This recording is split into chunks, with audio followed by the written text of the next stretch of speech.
Yes, Jambo, Jama, which in Kiswahili means greetings, kindred, and welcome to the Pan-African Congress Movement Umoja sessions. And today, my name is Imani. I'm a member of PACM, and we are having a special commemoration of Marcus Garvey. So the Umoja sessions happen every Sunday on this channel, YouTube, and also on Facebook, and it's from 6 p.m. to 8 p.m. So we have a great lineup of speakers today, and all these speakers will take on a aspect of the issues for African people in the diaspora and on the continent with a Garveyite perspective. So I will, and each speaker will speak for about 30 minutes, and then there will be a panel discussion afterwards. Okay, and so to give you an introduction of who they are and what they will be speaking about, I'm going to share my screen, and Taka, if you can put information up.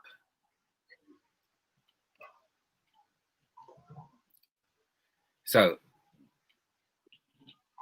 and hopefully everyone can see that now. So we have Dada Nzingha, who will be speaking on young women, knowledge of self and empowerment. And she's an activist and author of Women in the Garvey Movement. Then we'll be having Dada Vanya on the value and benefits of education in the empowerment of African young people. She's a lifelong PACM member with over 25 years of working in the community and the education of children and young people in supplementary education. She's a qualified teacher of computing and mathematics of 16 years, focusing on assessment, pastoral care, and leadership and trauma-informed education. And she's currently employed at an intercity Peru as an intervention coordinator. And then we also will be having Nzingha Washington, who will be speaking on Garvey, the blueprint for self-reliance. And he is a long-standing PACM member, Pan-African Congress Movement. Okay, I'll stop sharing. Okay, that was all clear. I hope everyone saw that. Yes, they're all happy with that. Fantastic. Okay, so I use the terms Dada and Ndugu. Dada means sister in Swahili, and Ndugu means brother. And the reason why I'm using that is because the Pan-African Congress Movement has adopted Kiswahili as the language that we promote, because at the 6th Pan-African Congress, it was promoted that if there was ever going to be a united Africa, the lingua franca of that united Africa should be Kiswahili. Okay, so for all those Kiswahili speakers out there, when I murder the language, please forgive me. I'm trying my best, and we'll be using our African language. Okay, so before we start proper, we're going to do a ritual in order to give respect and honor to the All, the Creator, the cosmic forces, and the ancestors. And this is something that we've created particularly for this, where we are speaking in the virtual world and we can't be together, but there needs to be a way that we can be in one accord and our vibration and consciousness can join with each other. Okay, so I'm going to share this, and this ritual with Dada Nzingha as my elder. Do I have the permission to continue? You do. Thank you very much. And so with this ritual is wherever you are, if you wish to participate, please do. If you don't, that's absolutely fine though. This isn't about coercion, this is about love and sharing and understanding and getting back to ourselves, okay? Right, so I will now share that.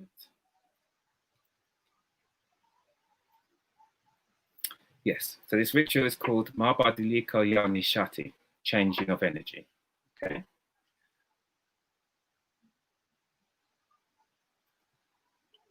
So to change the energy, vibration, We now thank the powers to ask that we have a closer connection with them and that they assist us in manifesting our objectives. In order to do that, at first I'm going to ring a chime. Hopefully people can see me. If not, you can hear it. It's a triangle chime, and I'm going to ring it 7 times because 7 is the spiritual number for wisdom, seeking, and truth. And we use a vibration because everything vibrates, and the creator is a vibration that sound we express like a song with many melodies, but in actuality it's just the singularity. They all come from that one vibration. Okay, so if you wish to take part, then please close your eyes and breathe deeply. If you know how to meditate, then please use this to go into your meditative state.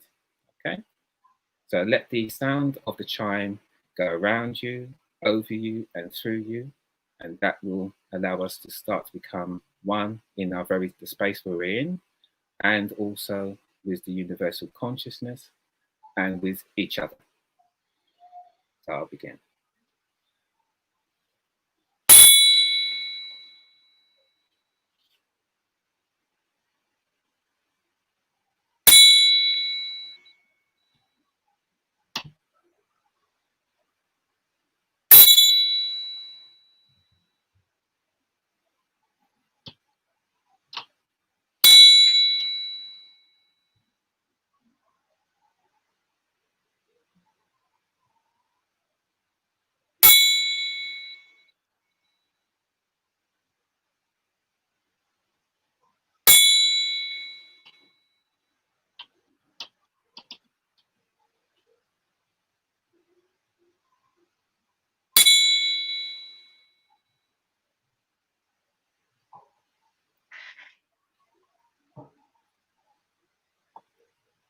Okay.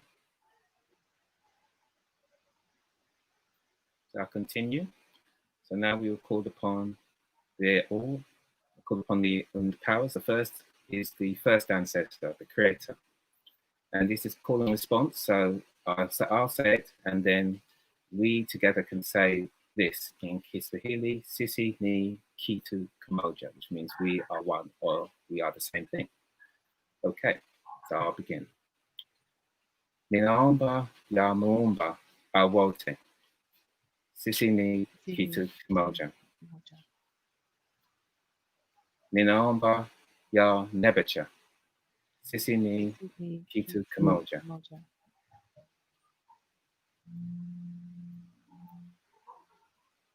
Now calling upon the cosmic powers.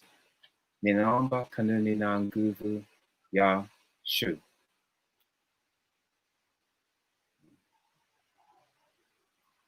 Sisi ni kitu kimoja. Ninaomba kanuni na nguvu ya Tefnut. Sisi ni kitu kimoja. Beautiful.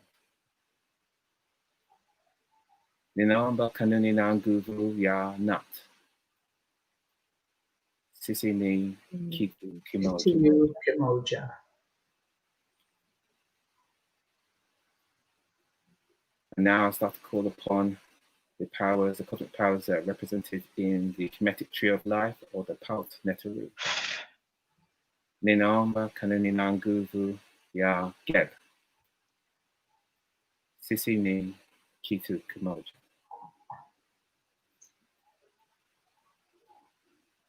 Ninaomba kanuni na nguvu ya Outset. Sisi ni kitu kimoja. Ninaomba kanuni na nguvu ya Sebek. Sisi ni Kitu kimoja. kimoja. Ninaomba kanuni na nguvu ya Heteru. Sisi ni kitu kimoja. Ninaomba kanuni na nguvu ya Haru. Sisi ni kitu kimoja. Ninamba Kanunina Nguvu Ya Herakuti. Sisini, Sisini Kitu Kitu Umoja. Ninamba Kanunina Nguvu Ya Mahat. Sisini Sisini Kitu Umoja. Umoja. Ninamba Kanunina Nguvu Ya Saka. Sisini Kitu Kitu Umoja. Ninamba Kanunina Nguvu Ya Tahuti. Sisini, Sisini Sisini Kitu Kitu Umoja. Beautiful. Ninamba Kanunina Nguvu Ya Alsa. Sisini Kitu Umoja. Ninamba Kanunina Nguvu Ya Amen. Sisini Kitu Umoja. Beautiful. And now we can call upon those ancestors who are in our direct bloodline. So, Ninamba Ujume Kelly. If there's anybody that you wish to call upon, please do. My mother and father, Clifford and Elisha Bedworth. Sisini Kitu Kumoja. Kitu Umoja. Any else? My grandparents, Tata Riley and Sister Chris. Sisini Kitu Kumoja. Kitu Umoja. Any others? My sister and my brother, Derek and Shirley Bedwood. Sisini, Sisini Umoja. Kitu Umoja. Any more? No? Okay, so now we can go on to those ancestors that are not in our direct bloodline, but who we are inspired by, who've made great contributions to our race, to our communities, and to our nation. And if it is in our divine purpose, we will be able to emulate their works and maybe even go beyond it. Ninaomba Baba, the Honourable Marcus Garvey. Sisini Kitu Umoja. Please, Wadaka, is there anybody you wish to call upon? Nana Bonsu. Sisini Kitu Kitu Umoja. Madam Damina, who was a Garvey international organizer in the Garvey movement. Sisini Kitu Umoja. Ninaomba Mama Amy Ashwood Garvey. Sisini Kitu Umoja. Henrietta Vinton Davis, a great warrior in the Garvey movement. Sisini Kitu Umoja. Ninaomba Amy Jacques Garvey. Sisini Kitu Umoja. I'd like to call upon the spirit of Mama Marianne Samad, a Garveyite who was born in the movement and who passed last year, and a great warrior. Sisini Kitu Umoja. Ninaomba Lela Africa. Sisini Kitu Umoja. Dr. Francis Cresswell-Singh. Sisini Kitu Umoja. Can we give praise to the spirit of Brother Dougie, who passed this year? Absolutely.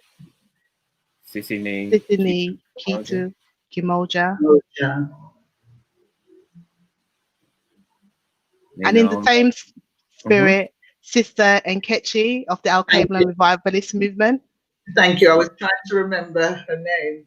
Sisini Kitu Umoja. Ninaomba Thomas Sankara. Sisini Kitu Umoja. Miss Lou, I was listening to her this morning. I'd like to big her up for her great contribution. Sisi ni Kitu Kimoja. Ninaomba credo untwa. Sisi ni Kitu Kimoja. Ninaomba Malcolm X. Sisi ni Kitu Kimoja. Ninaomba Winnie Mandela. Sisi ni Kitu Kimoja. We'll give grace and praise to Robert Mugabe for his great work. Sisi ni Kitu Kimoja. Anyone else? Okay, and now I'll call upon those groups of Africans who left a fantastic legacy and so much for us to learn and show us about our liberation. And the first ones that we could call upon are those who we don't know their names, but we should never forget in anything we do. Those who died in the transatlantic slave trade, those who died in the Arabic slave trade, colonialism, and neocolonialism. The Mangamazi. Ninaomba, so you can see what I'm saying. Ninaomba mababu ya Mangamazi. Sisi ni Kitu Kimoja. Okay. Ninaomba mababu ya Asian Revolution. Sisi ni Kitu Kimoja. Ninaomba mababu ya Mosai. Sisi ni Kitu Kimoja. Ninaomba mababu ya Kemet. Sisi ni Kitu Kimoja. Ninaomba mababu ya Taseti. Sisi ni Kitu Kimoja. And then our first answer, the first people on the face of the earth, the Twa and the Hutu. Ninaomba mababu ya Twa na Hutu. Sisi ni Kitu Kimoja.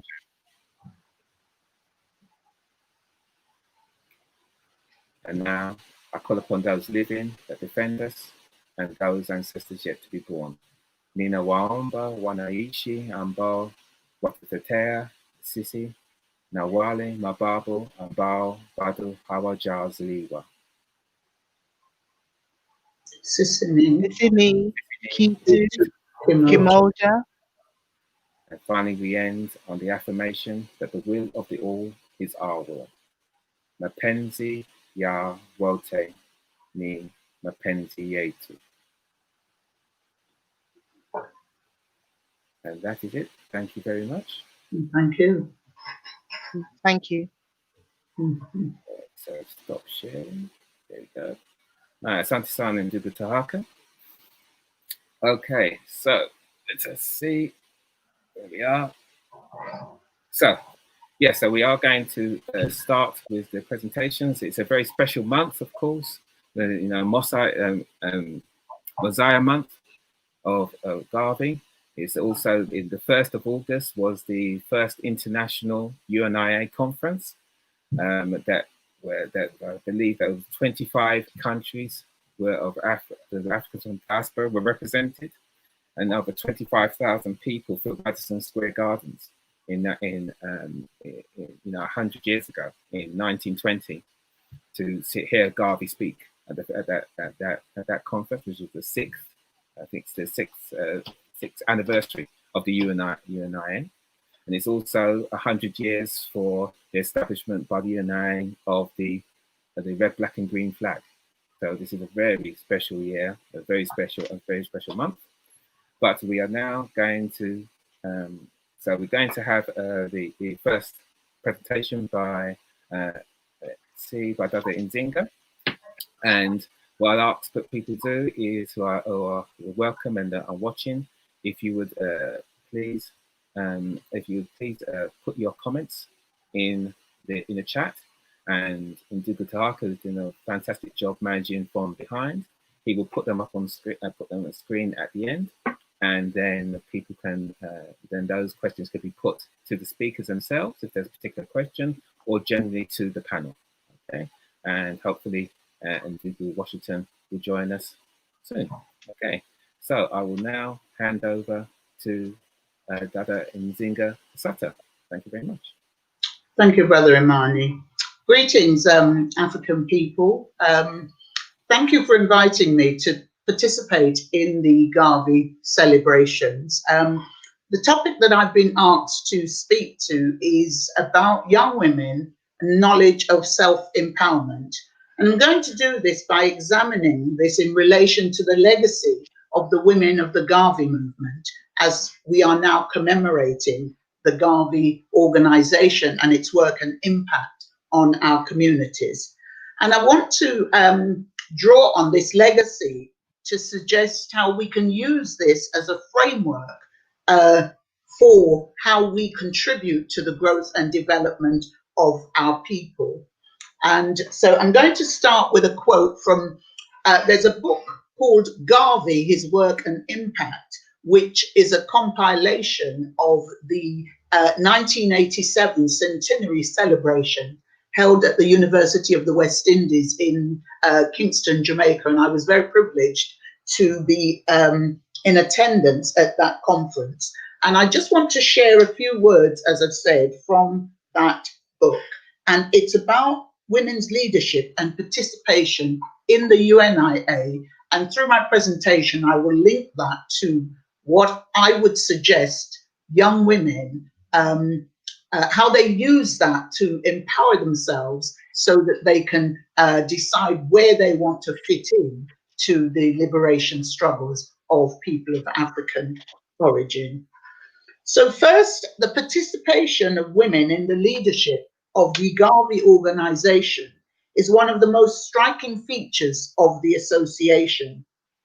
Female leadership in most organizations at the time was very rare.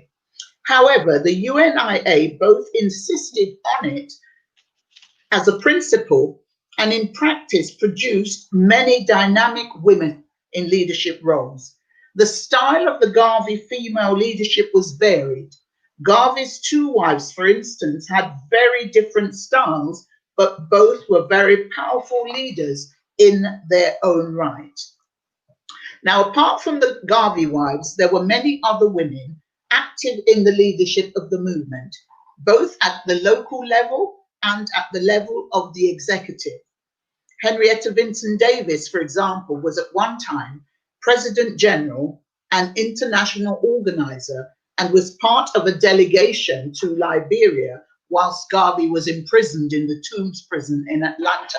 Now, the Garvey organization at that point had wanted to relocate part of the organization to Liberia, and Vincent Davis was the lady president who accompanied that delegation.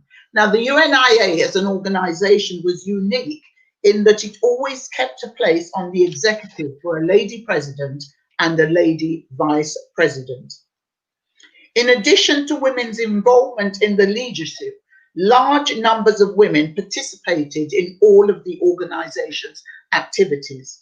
The UNIA placed great emphasis on women organizing in their own groupings, and this was at a time when other organizations were not having this kind of practice. There was a Black Cross Nurses, which carried out social work and other activities in the community. There was a Girl Guide division, and the African Motor Corps was a military wing for women. There was always a Women's Day convention at the UNIA convention of 1922. And the Negro World had its own women's page where this was edited by Amy Jacques Garvey and sometimes by Madame Demina.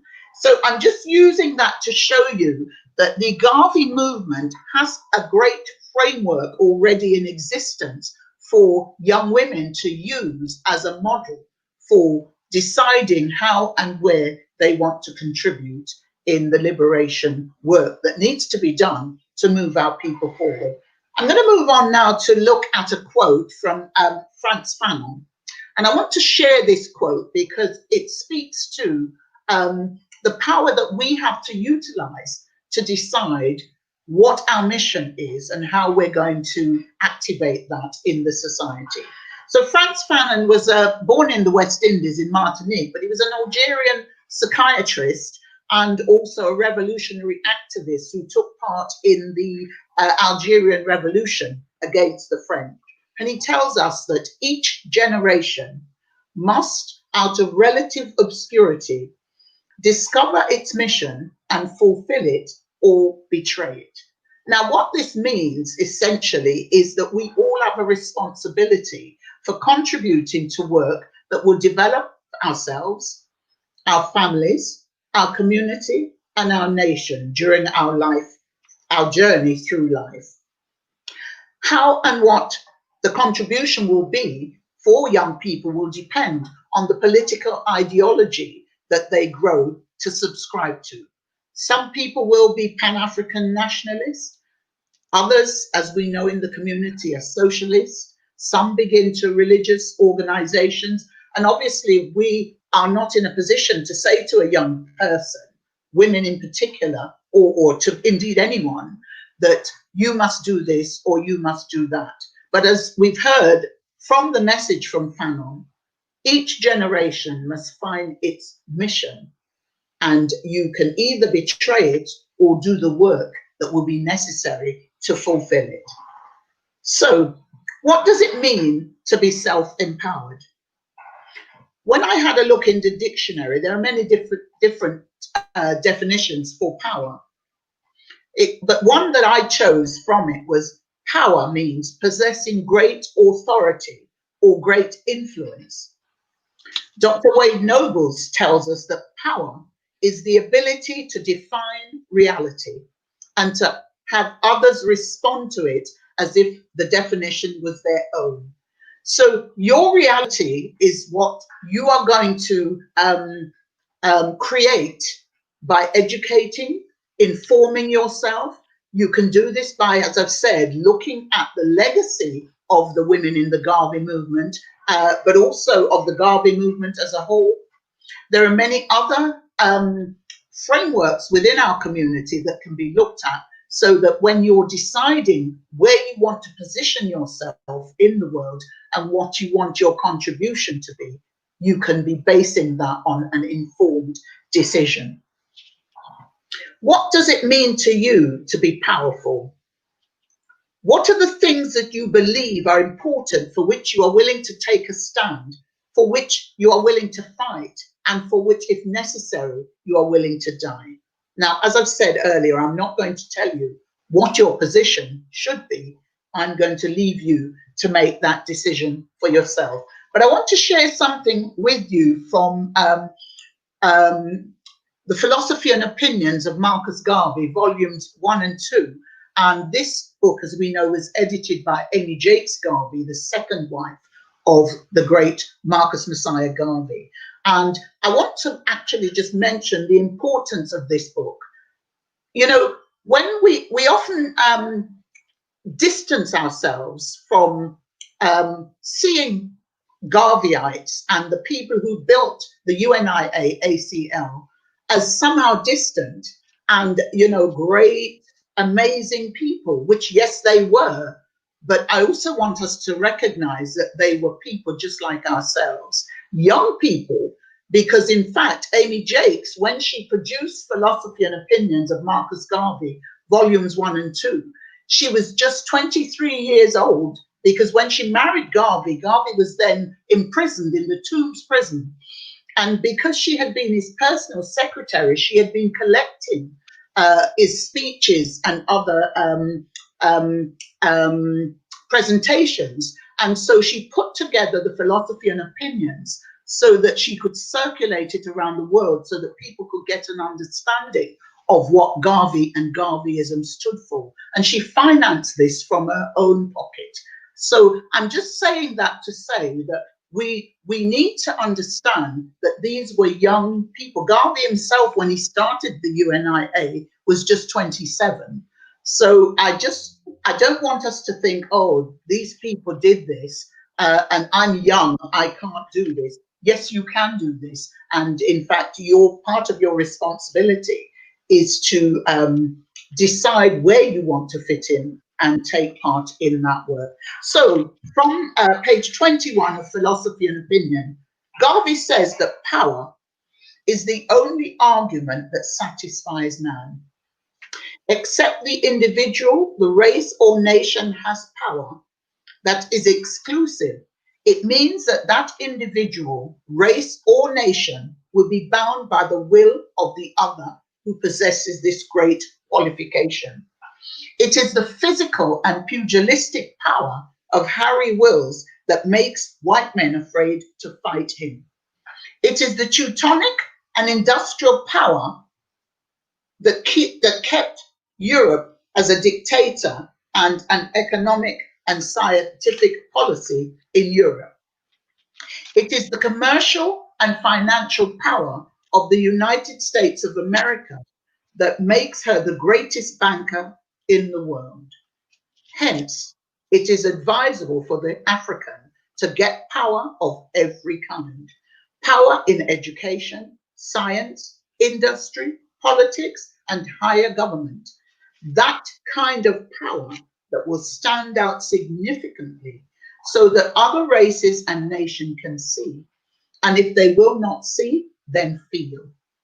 Man is not satisfied or moved by prayers or petitions, but every man or woman is moved by that power or authority which forces them to do even against their own will.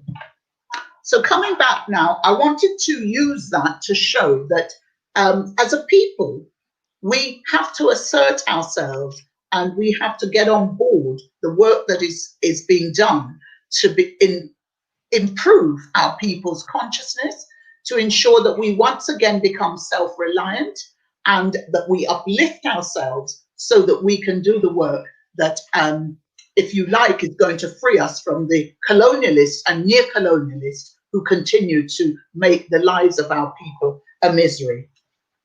So now I've given you those quotes because it's important for young people to have a framework to explore when they are making their decisions about what and how they will contribute to the growth and development. In that respect, we can look at all the different legacies that have been handed down to us and use these as a model on which to build. Now, the Garvey Movement, as we know, is the largest race-first organization in our history, which gives us this framework and can teach us many lessons about building institutions and the role that we can play in their growth and development. And we're only going to be able to do this if we inform ourselves. And, you know, I don't have to tell anyone in today's society that if you go on the internet, you will find masses of information about those who have gone before us, what their contribution has been, what their legacy is, and then it is obviously for us to use that to build and to move forward. I want us also to remember to look at the women in contemporary times, women in organizations who are making a valid contribution towards the upliftment and the liberation of our people in their different forms. I'm sure many women of, and not just women, but men. I think it's also important for us to understand that we can draw on the legacy of men, women, a great legacy, you know, that has been handed down to us. Now, let's look in some of the contemporary times. We've got women in the Pan-African Congress movement. We have the women in the Alkebulan revivalist movement. We have a number of women in the All African People's Revolutionary Party, the Pan-African Society Community Forum, and many others. And, you know, we can draw on these women. They're there in our society as role models that we can ask for advice, we can get mentoring from, and that's where young people, I would say, should draw their legacy from. So we have this legacy from the millions of women who stood strong to help build the Garvey movement. Healing and catering for the welfare of the sick and those in need were numerous Black Cross nurses. Recruiting and organizing internationally to advance the philosophy of the UNIA were women such as Henrietta Vinton Davis, Madame de Mina, Marie du Chatelier, campaigning and fighting to improve the life chances of women of their era, and men and children were women such as Amy Bailey, Adina Spencer, Satya Earle, Una Marston, and many other women who remain nameless. Now, those latter women that I've just mentioned were part of the Garvey movement after Garvey had been deported back to Jamaica in 1926. And these were women who became lady presidents and active members of the Garvey organization when it regenerated itself in Jamaica. So I want to speak now just specifically about just a couple of the women, because obviously, as you know, time goes very fast when you're doing a presentation. And I want to mention Amy Jacques Garvey, because I'll be honest with you, she is Professor Tony Martin describes her as one of the most remarkable women in our history. And when you read her life story through the different books, my book, Women in the Garvey Movement, highlights a number of her essays that were produced in the women's page of the Negro World newspaper. She coordinated the women's page and titled it Our Women and What They Think. And she wanted women to recognize their responsibility to step forward and be part of the organizing, but also part of the leadership and part of the decision-making body of the UNIA. And she wrote this essay in October 1925, and it's called Women as Leaders. Now, I'm not going to read all of it because we don't have time, but I'm just going to give you a feel for the power of these women and the fact that we can actually have their work to draw on is amazing. She says that the exigencies of this present age require that women take their place beside their men. White women are rallying all their forces and uniting regardless of national boundaries to save their race from destruction and preserve it for posterity. No line of endeavor remains closed for long to the modern woman. She agitates for equal opportunities and gets them. She makes good on the job and gains the respect of men who heretofore opposed her. She prefers to be a breadwinner than a half-starved wife at home. She is not afraid of hard work, and by being independent, she gets more out of the present-day husband than her grandmother did in the good old days.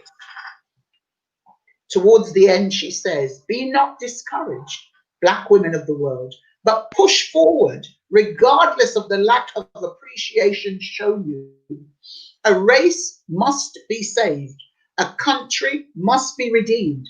And unless you strengthen the leadership of facilitating African men, we will remain marking time until the yellow race gains leadership of the world and we be forced to subserviency under them or extermination." So this is 1925, and we're now seeing the rise of the yellow race in our continent and across the Caribbean. Now, as I've said, there are many, many other women that we can draw on, but the model is already being set by the Garvey organization. And as I've said, there is a number of books that we can use for deciding as young people, what do I want to contribute? Where do I want to fit in? How much time can I dedicate to empowering myself so that I can make a contribution? I'm going to share just a couple of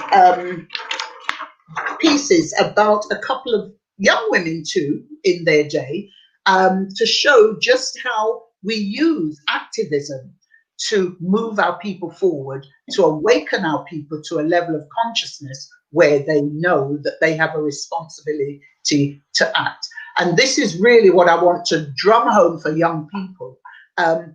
There are many people still working very hard in the community, they're elders, and they really need now to be mentors to the young people. So I want to encourage you to step forward, identify what you want to do within the community, join an organization and make your contribution.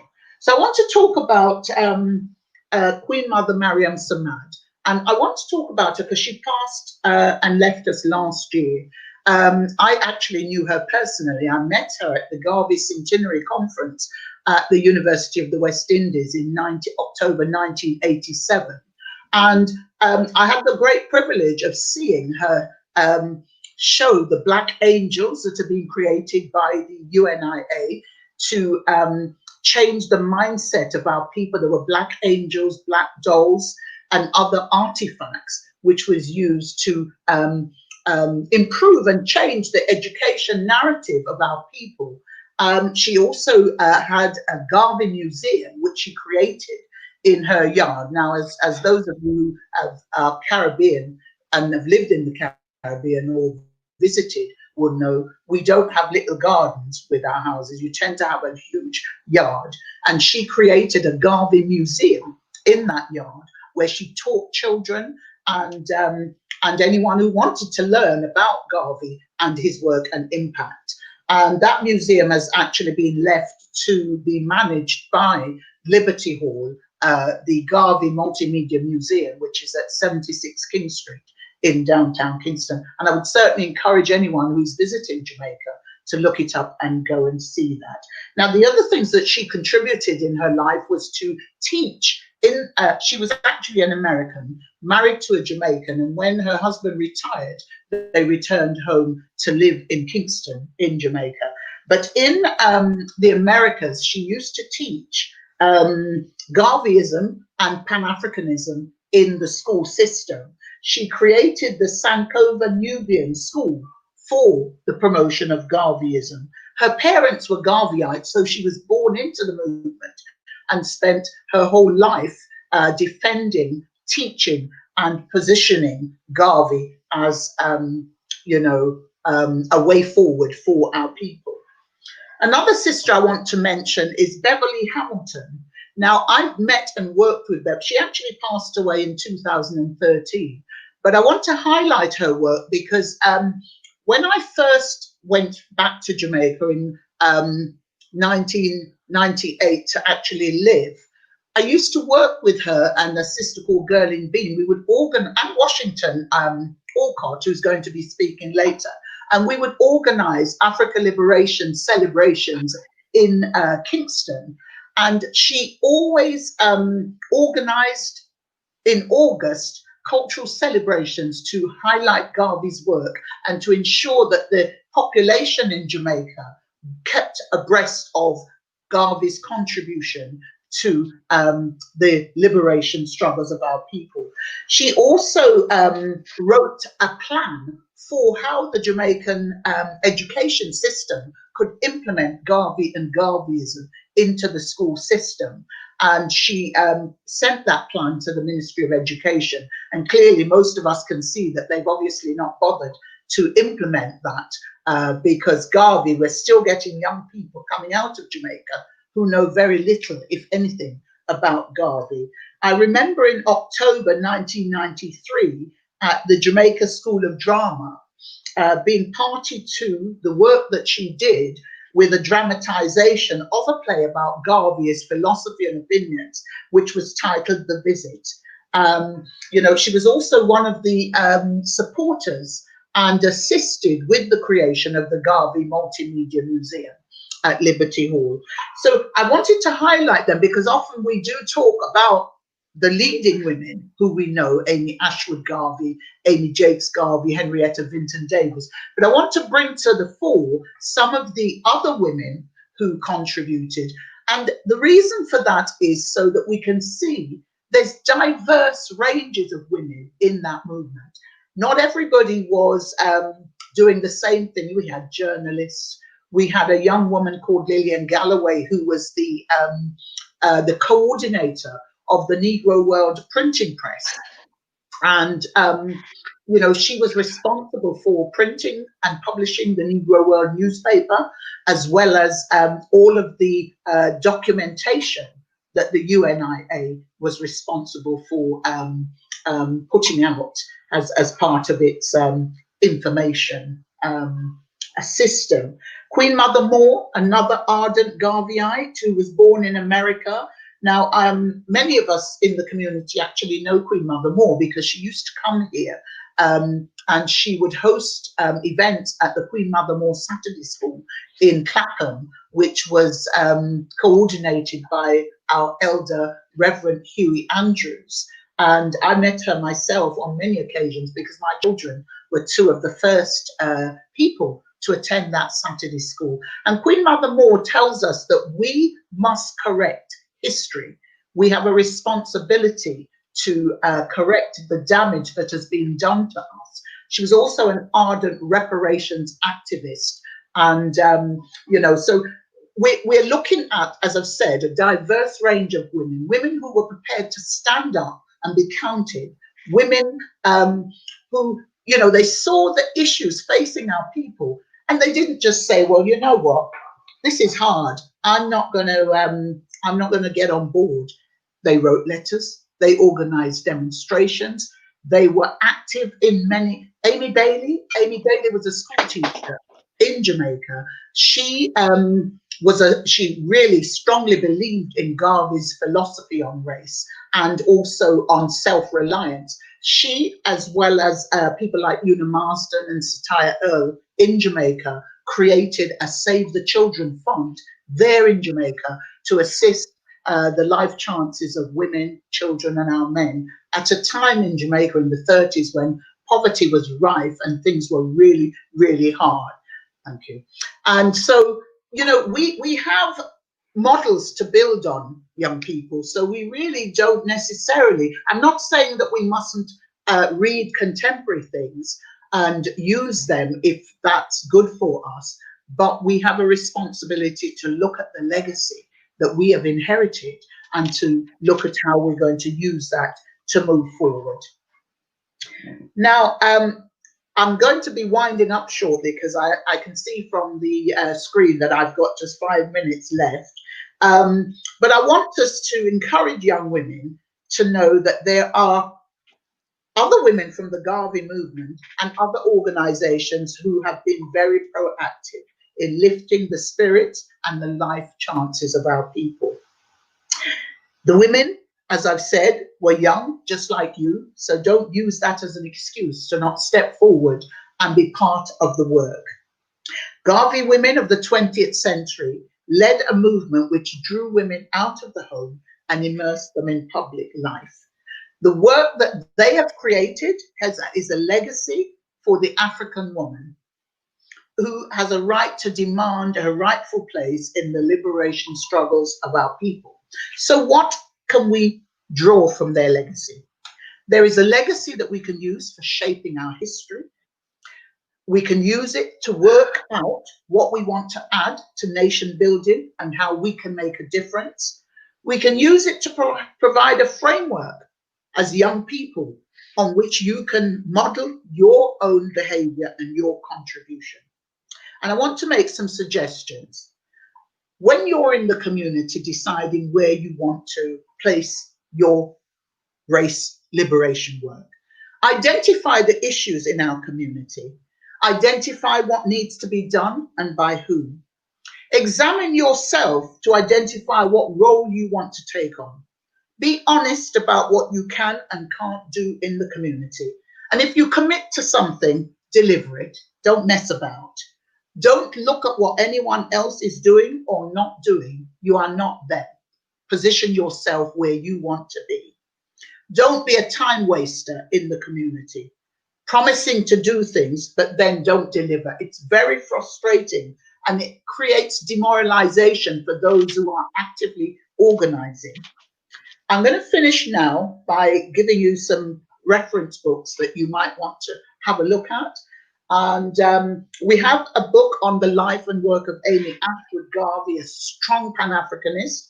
And the book is by Professor Tony Martin. It's titled Amy Ashwood Garvey, Pan-Africanist, Feminist, and Mrs. Garvey #1. I just want to say I'm not very happy with the way this book was written about this powerful sister, and it needs a good critique.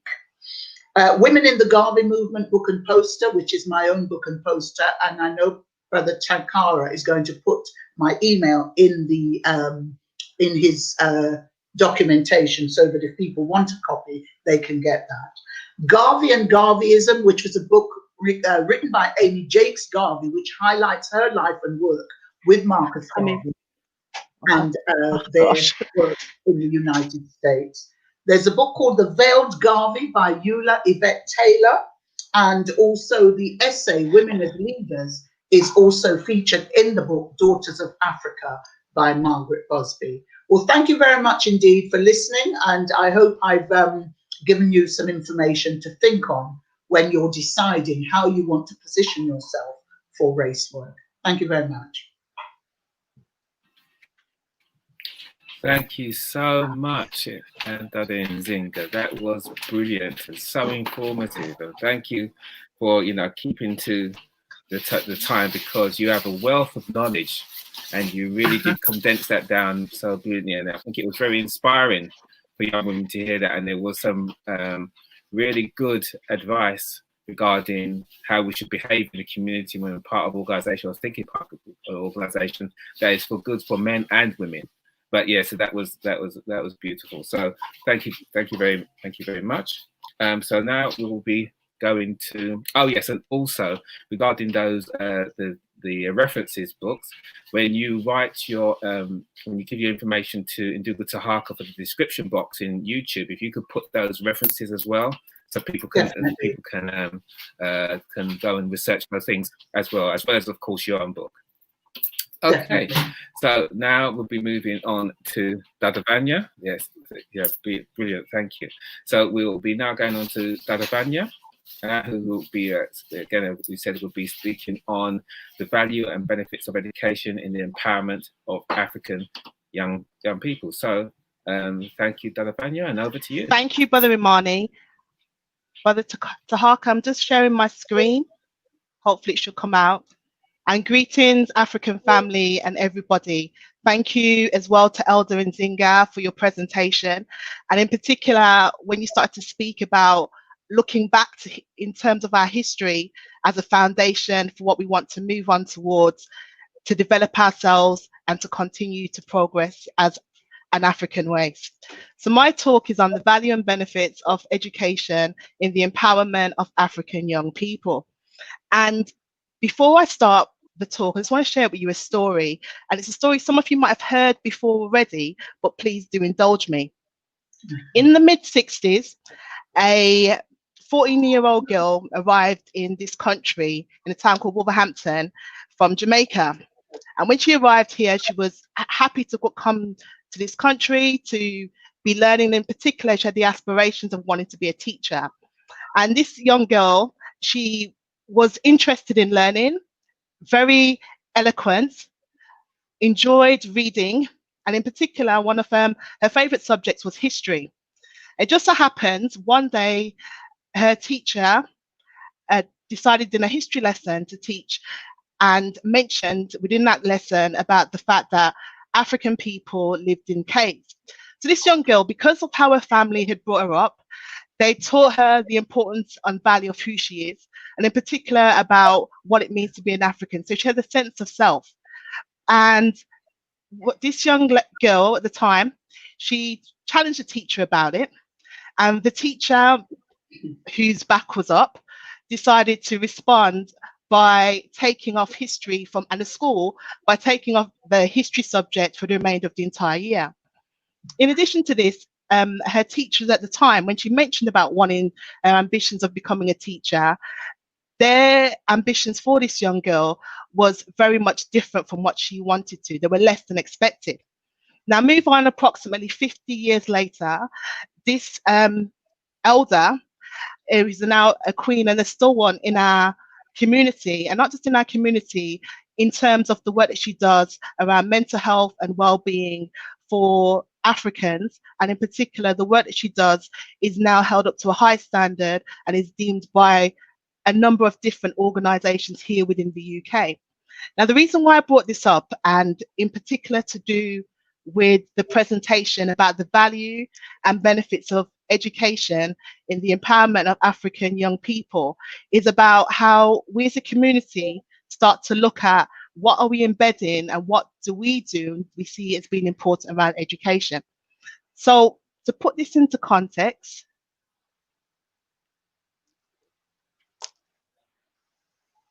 I'd like to start off with a quotation from the Honourable Marcus Garvey.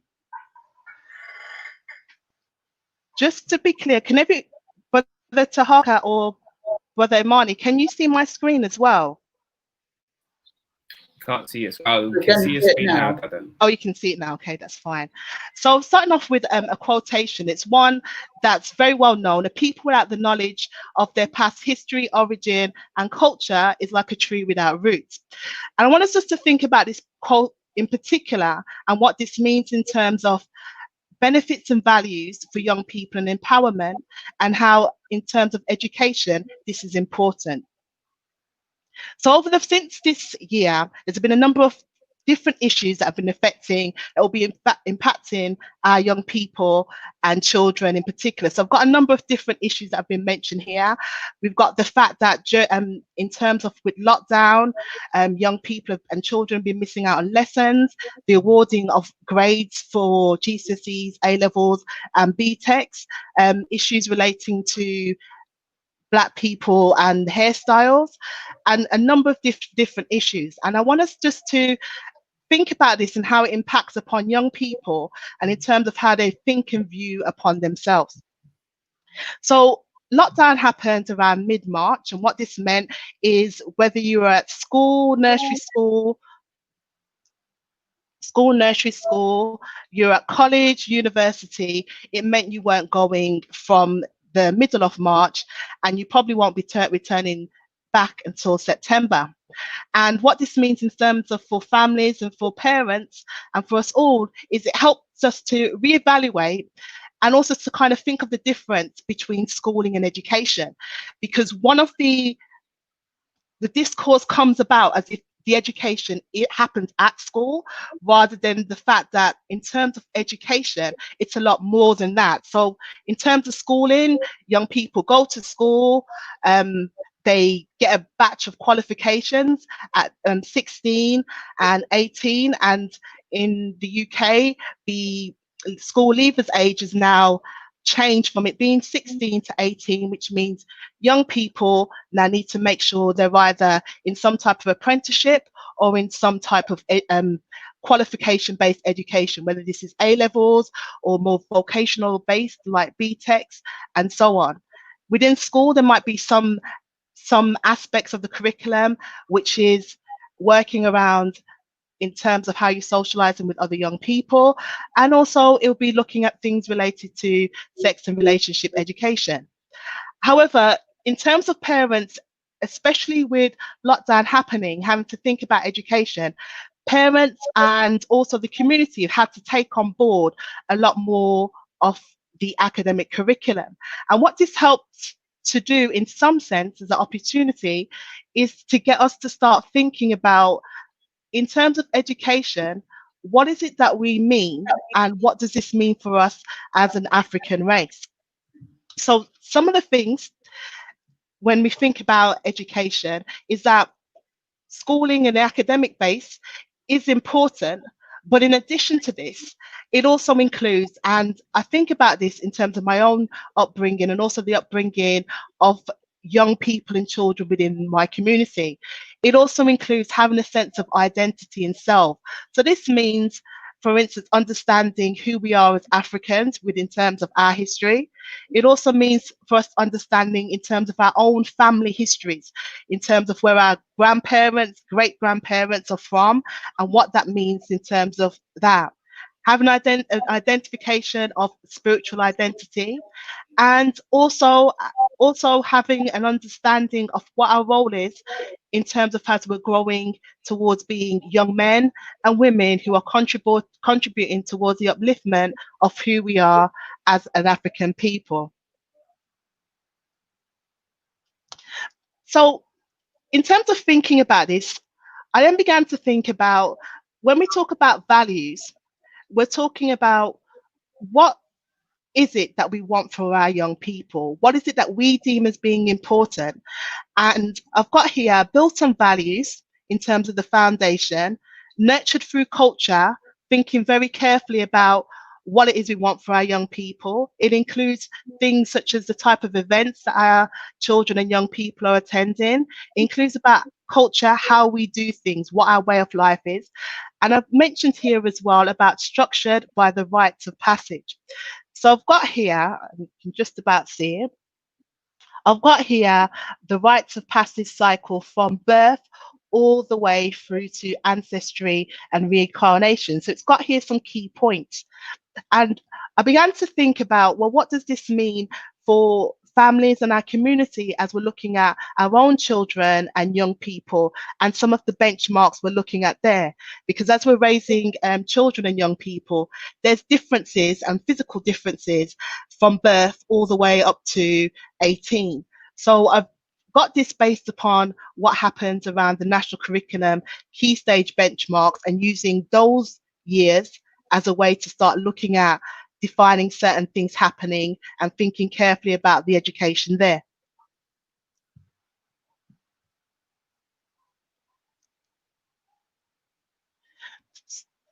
So first of all, in terms of what does it mean to having an African value-based education? And this means not just parents working in isolation, but parents working within the community and getting support, more importantly, from the community in terms of nurturing and developing our young people and thinking very carefully about what it is that we want for our young people. So as I mentioned before, I spoke about African history and family history. And this is quite key in terms of making sure that for our children and young people, they have a sense of self and what that means and who we are within the world. And in particular, there's no ifs or buts about who they are. So when they are in scenarios, and one of the big things that's coming out at the moment is about decolonizing the curriculum and having a back curriculum and so on. And as I mentioned to you about the story of the elder and what that means for them in terms of challenging a teacher about the fact when they're just plain wrong, it's going to be really important that we make sure that our young people, in terms of deciding what the Black curriculum is, we've defined that already and we've been very clear about what this means to us. And most importantly, for our young people to get a sense of this is who we are, this is our place within the world, and we're leading on the narrative of that and not allowing that to be led through a national curriculum or led within a school-based system. It is led by us within our community, within our families. I've got here the Nzingha Assata, which is the 7 principles of Kwanzaa, and that as a guidance is quite clear and very structured about supporting and having a framework to help us with encouraging our young people to be clear about what it is that they want from life, and thinking about when we're looking at a curriculum, an African value-based education and a curriculum around that, we're implementing the Nzingha Assata and introducing that as a liberty and not just when it comes to the celebrations at the end of the year. I've then got here mentioning about personal health and fitness, and I'm going to come back to this a bit later, but in particular how important it is that we, as families, and that we're doing already, is about making sure we have a standard of how our young people are able to care for themselves, and also how to make sure that they're physically strong and what that means for them to do that. I've then mentioned here about school or homeschool. So whether you do send your child to a public school or a state school, or you've made a decision, and I understand that there's a lot more families that are deciding to homeschool their children, especially with what's happened over the past few months. And this is more about the academic side. So it's not about the education being based upon our children and young people just on passing a set of examinations at a particular set of grades. Because as I mentioned before, when it comes to schools, how schools are assessed and judged in terms of what they've done right or what they've done well, it's predominantly based around examinations, and also some of it around attendance and how they've worked towards getting disadvantaged and vulnerable young people to make good progress. So the academic is important, but that's not the be all or end all. It's all these other things which help to make sure that we've thought about how our young people are growing in a holistic way. I've then mentioned here about literacy and numeracy, and I'm not focusing on literacy and numeracy again as an examinable type subject. It's also about making sure that our children and young people they have a good sense of what it means around language.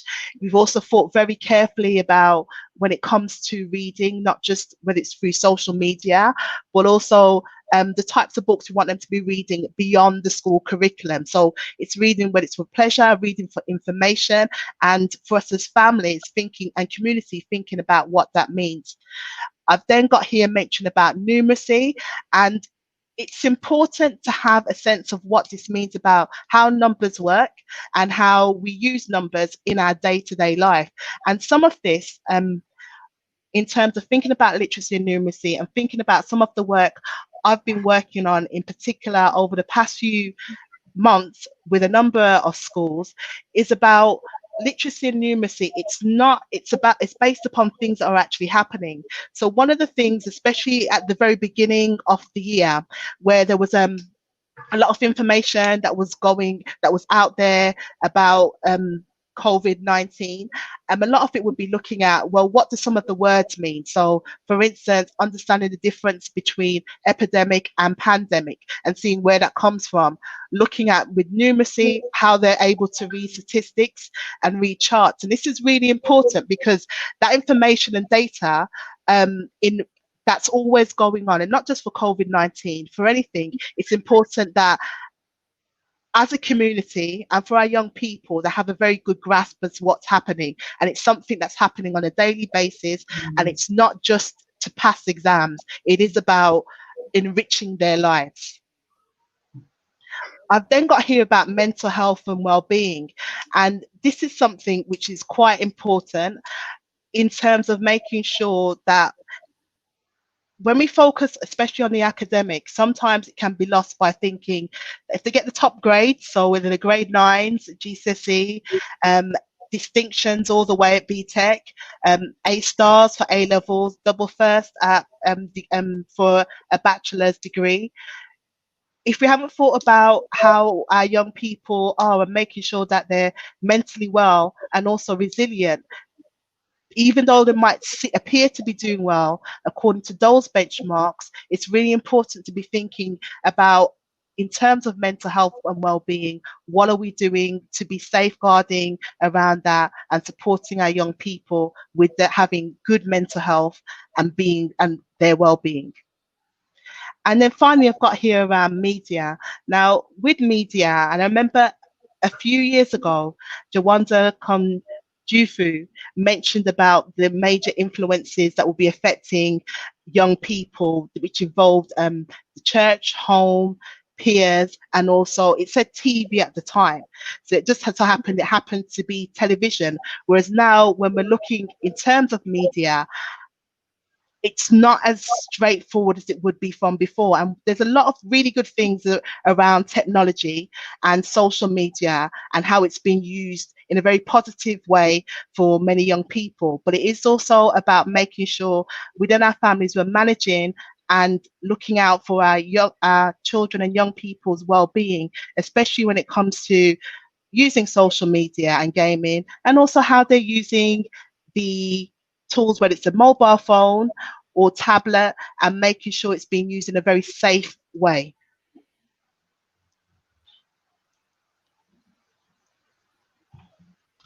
So I've now got to mention about the role of supplementary schools. So I didn't put it on the previous slide, but also when we're working within our communities, and one of the things that significantly has helped children and young people within this country over the past 50 years has been supplementary schools.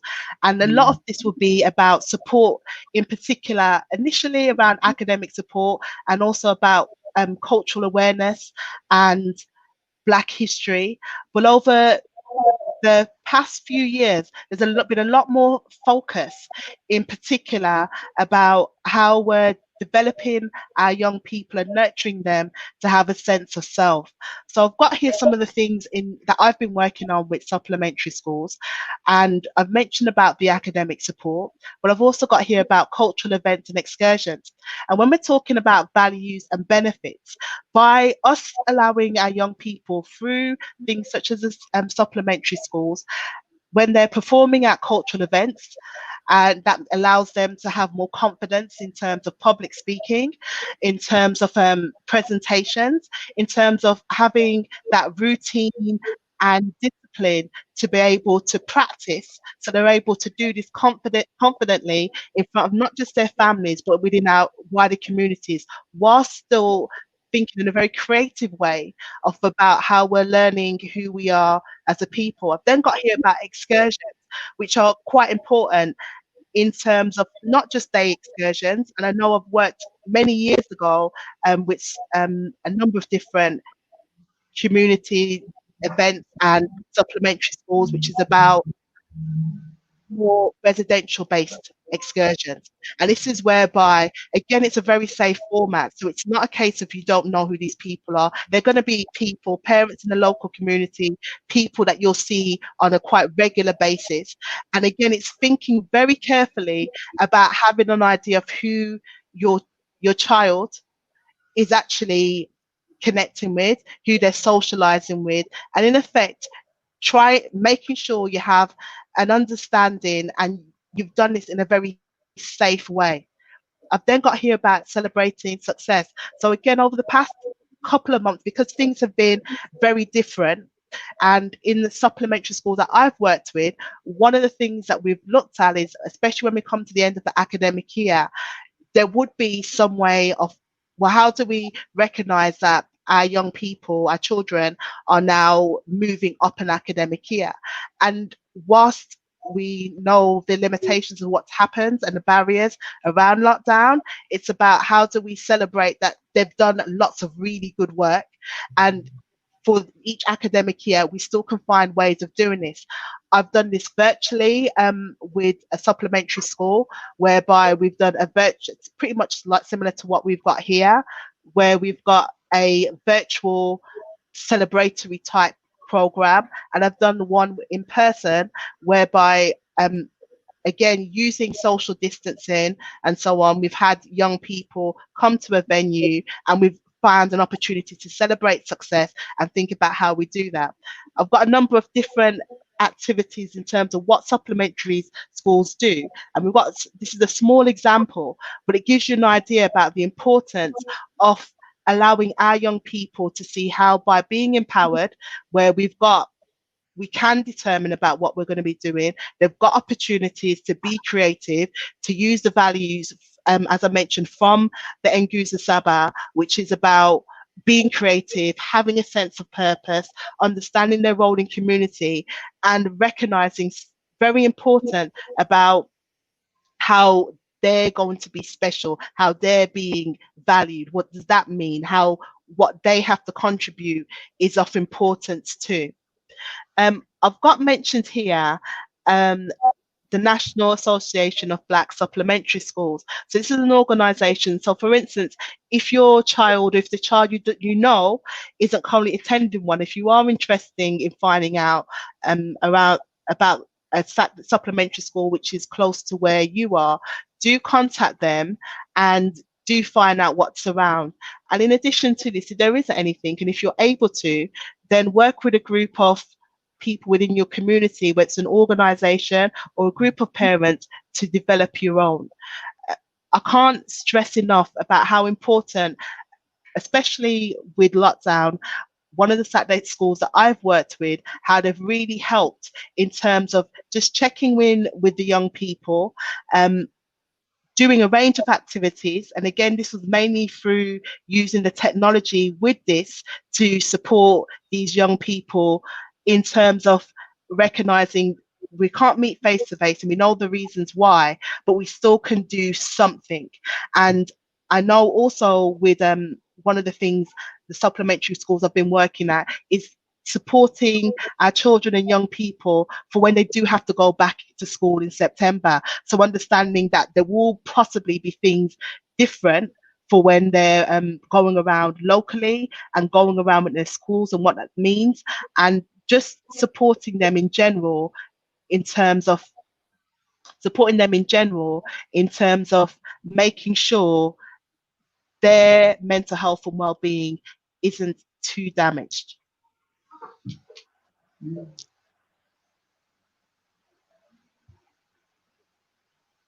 So as I wrap up this presentation and thinking back, some of the resources and all the resources I've got here, they're all UK based. So we start off here with Education, A Pathway to Success for Black Children. This was written by Keith Davidson and June Alexis, both of them who are leaders in terms of education. Some of you might know Dr. June Alexis, who was the head teacher of the John Loughborough School. But this is a very comprehensive book which looks at education, and in particular, it was quite timely because it started to look at many of the different changes that have happened within state schools over the past 10 years. There is, within this book, there is a pamphlet, which is a chapter of the book, which is Parents as First Teachers. And that's really quite critical in terms of, again, thinking beyond just passing an examination. It is looking at the role of Saturday school, the role of the community, and what this means above and beyond just passing a set of examinations. I've got another teacher here, David Simon. Again, this is a very comprehensive book with a lot of really practical tools and advice in terms of looking at the education of young children. So whether you are working within a Saturday school, whether you're a parent, whether you've even just got your own extended family to be working with, this is quite a good framework to be using to start thinking about how are you going to plan this curriculum? What types of things are you going to be doing to be supporting young people? And also it's moving beyond just getting a grade. And I'll just re-emphasize about that, because one of the things that changed or schools have been improving upon is looking at what's known as a benchmark. So for instance, when I first started teaching, the benchmark was getting a grade C or above, which means you could use these if you decided that you wanted to move on to at A levels, moving on to university. However, if schools are focusing in terms of interventions around that benchmark of whether it's a grade 4 or 5 or a grade C, in effect, there's almost a ceiling as to what your child's potential could be. And this book in particular, it's looking at you've making a decision about moving beyond that. So if your child achieving as well as they've done, looking at, well, what do they need to do better? And each step, it's kind of moving on towards, instead of having limitation being set by whether it's a teacher or what's happening in the classroom, it's moving beyond that. I then have a couple of organizations, especially that are helpful in relation to rites of passage, Al Cable and Revivalist movement, the Manhood Academy Global and Womanhood Academy. So if you're interested in having a look at a program whereby there's an organization doing that, you've got these you can go to. Again, if your child's been affected by Excursions, or if you're interested in looking into and getting some support around homeschooling, the Al-Cable Revivalist movement is good to go to, but also there's a Black Child Agenda as well. So both of those organizations, if you need support around school exclusions or even homeschooling, those are the two to go to. And then it mentions here about BLAM UK's offer is providing free A-level appear templates. So you would have heard over the past few days about the big mess up within the government around the A-level results, and it's likely going to be impacting as well next week, Thursday, when it's the GCSE result. If you go to this organisation, they've got a number of different help, in particular around letter templates to be taken back to schools and so on for you to be using, and please feel free to do that. So as I wrap up, just want to come back to what was mentioned at the beginning. A people without knowledge of their past history, origin and culture is like a tree without roots. And most importantly, and more importantly than ever, it's about being embedded with this. And what does this mean to have an understanding of self, understanding of who you are? Because once you do know who you are, nobody can move you to being what they want you to be. So as we're thinking about educating our children and young people, it really must be embedded in a sense of self. It really must be structured about understanding their purpose as to what this means. And most importantly, it needs to be within our families and communities, be determined and decided by us. Thank you very much for listening, and thank you, Brother Marley. One love. Thank you so much, Dada Vanya. That was absolutely brilliant, and I'm so impressed with your knowledge of for young people and education, and taking your professional background and turning that around for the African communities and put it in a way that we can actually engage with that and using that information. And I think that if you're not doing that talk in Wolverhampton, you should be. And if you're not doing it around the country, you should be, because that is a really brilliant talk there, and you are one of our young experts. And so you showed it there. Thank you very much. Don't be too shy, my sister. Don't be too shy, my sister, because that was brilliant. I professionally come from an education background as well, and I know what you was talking about was spot on. And so, thank you very much. And I love that also that the information that you put in there that was practical. So it wasn't just intellectual; it's what you could do, who to go to, and things like that. So people are going to find that very useful. Thanks very much. So thank you very much.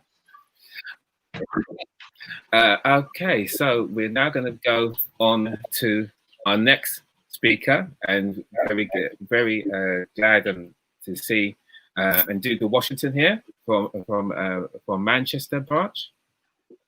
And Nzingha Washington is going to talk about Garvey, the blueprint for self-reliance. And as we know, that Nzingha Washington is a long-standing member of the Pan-African Congress movement, very experienced, very knowledgeable, and I will hand over to him now. Good afternoon, listeners. Are you hearing me? Can you hear us? Yes, good afternoon. Can hear you wonderfully. Thank you. Thank you for inviting me to making this presentation. And I also would like to acknowledge the presence of Sister who mentioned earlier on our work back in Jamaica before I moved to these shores, and also the work done by Sister Beverly. And I would also like to acknowledge the information passed on, especially about supplementary school and mainstream school. Being a teacher myself, I'm quite familiar with some of the challenges and expectations. So as information being taken for this afternoon, I hope our listeners will benefit. My task around the theme, Garvey's voice in troubled times, is to talk about Garvey, the blueprint for self-reliance. drawing on work done by Tony Martin, Amy Jacques, Rupert Lewis, Sister Beverly Hamilton, and Professor Rex Neckleford, I am going to go through as briefly a topic which can be quite controversial, especially when we are looking at it from a perspective of race. In the philosophy and opinion, Marcus Garvey is clear, quite unambiguous about action and self-reliance. One of his well-known quotes about self-reliance, and I quote, "Self-reliance, the vision of self and the future have been the only means by which the oppressed have seen and realized the light of their own freedom."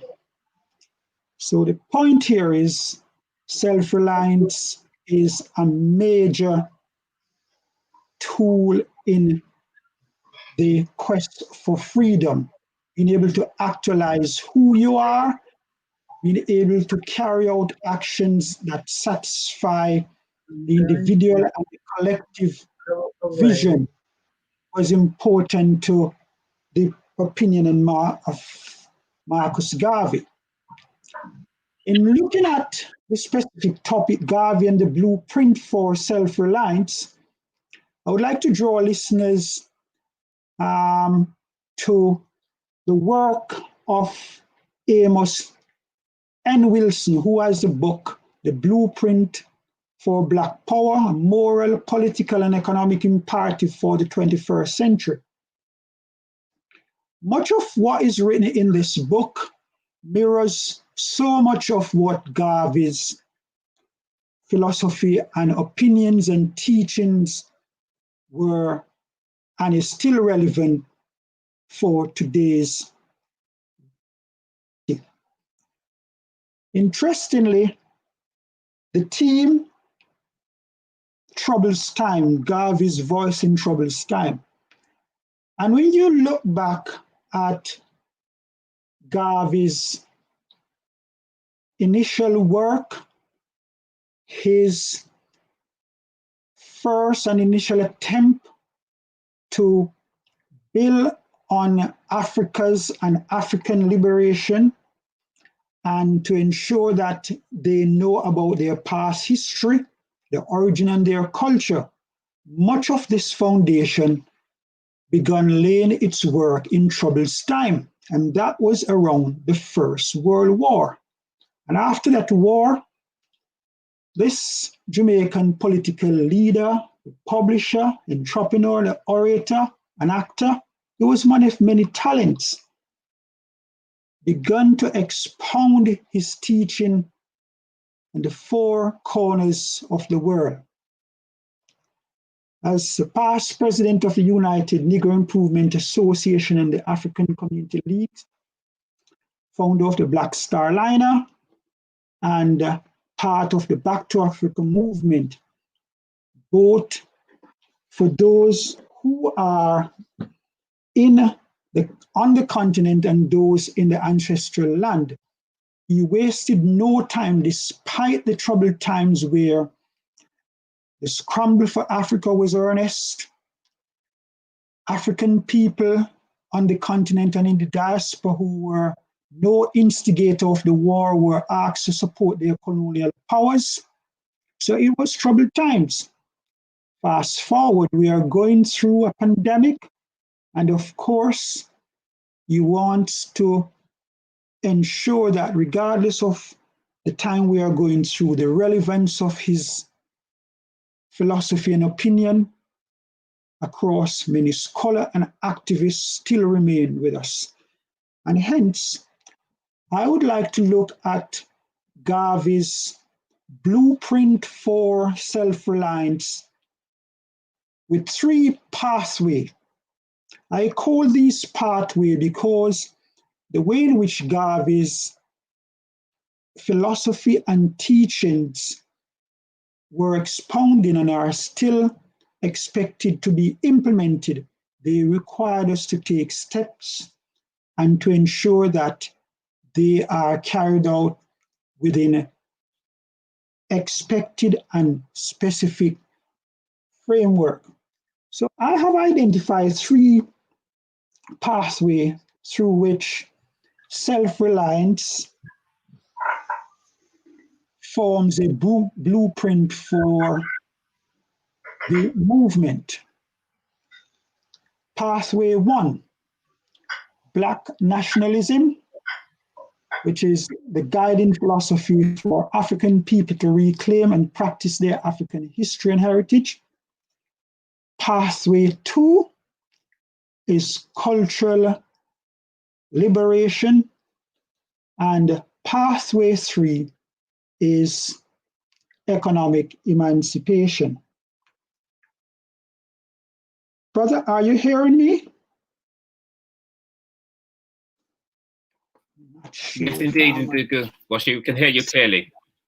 Okay, thank you. I'm not hearing myself, so I'm just wondering. Thank you. Okay, so with those 3 pathways, the teachings and the practice of Garvey's work throughout the Americas, the Caribbean, Europe, and Africa has been relevant and continue to weather all troubles time. They still remain to be practiced regardless of being war, pandemic.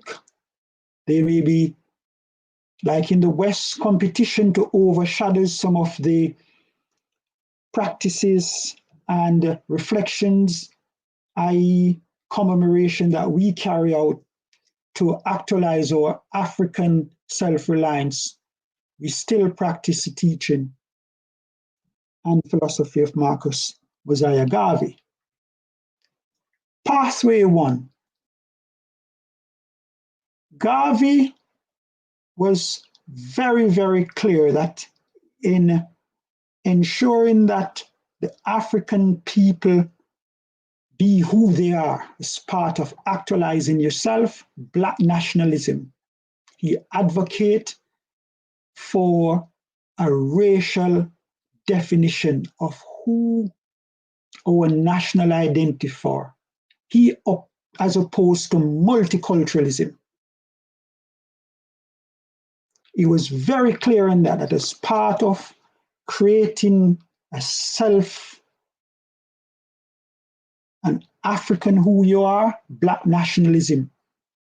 And he went in to talk about the phenotypical features of who the Black nationalists are. And being African, there are certain practices and culture which creates that identity.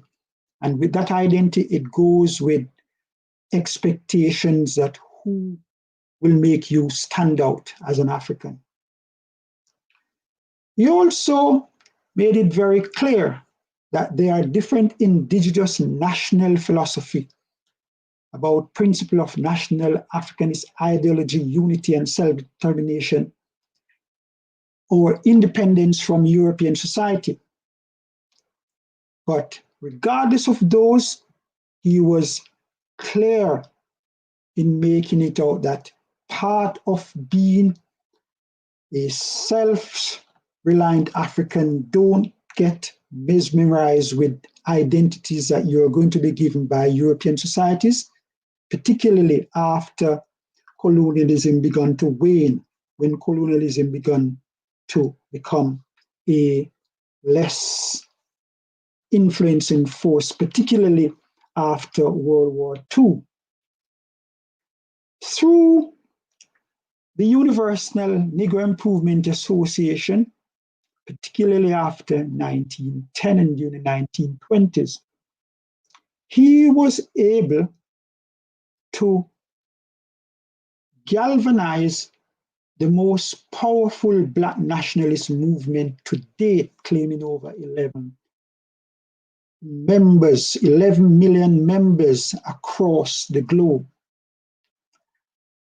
That was also part of ensuring that we have institutions that people are bound around with and will be able to find pathways through they can display, discover, and carry out actions that are African. The movement had an overriding philosophy. It was about one African community. It sought to unify African people living in Africa and in the diaspora. And out of that, there came different types of Pan-Africanism, which looks at different levels of how we can organize ourselves economically, socially, and a political unity. So using that pathway, the philosophy, he laid the foundation for us to work through actualizing who we are. So we have something which is unique, something which will bind us, and something which will create a community, and something which will help us to ensure that as we move through different social, cultural, political, and economic endeavors, we are ensuring that self-reliant is one of the cornerstones of how we are going to build and should build a race. He made no mistake about the race being self-reliant. In one of Tony Martin's book, Race First, there is an entire chapter which looks at race and self-reliance. And he went at length to discuss why is it that race is important to ensure that you keep certain cultural practices that are unique, which are embedded, and which needs to be actualized to ensure that the race persists as it should. So pathway one, race has been a significant part of developing a blueprint for self-reliance. Pathway two. Many listeners and even readers of Garvey work may be more than inundated, filled with Garvey's work around his political and his economic philosophy. Because for several reasons, his cultural and his participation, active participation, and cultural liberation is not well publicized by many authors and even some scholars who study his life and work. Sister Beverly Hamilton has done an extensive amount of work about the cultural activists in Marcus Garvey. And Marcus Garvey, in promoting self-reliance as a cultural activist, had a cultural policy to start with.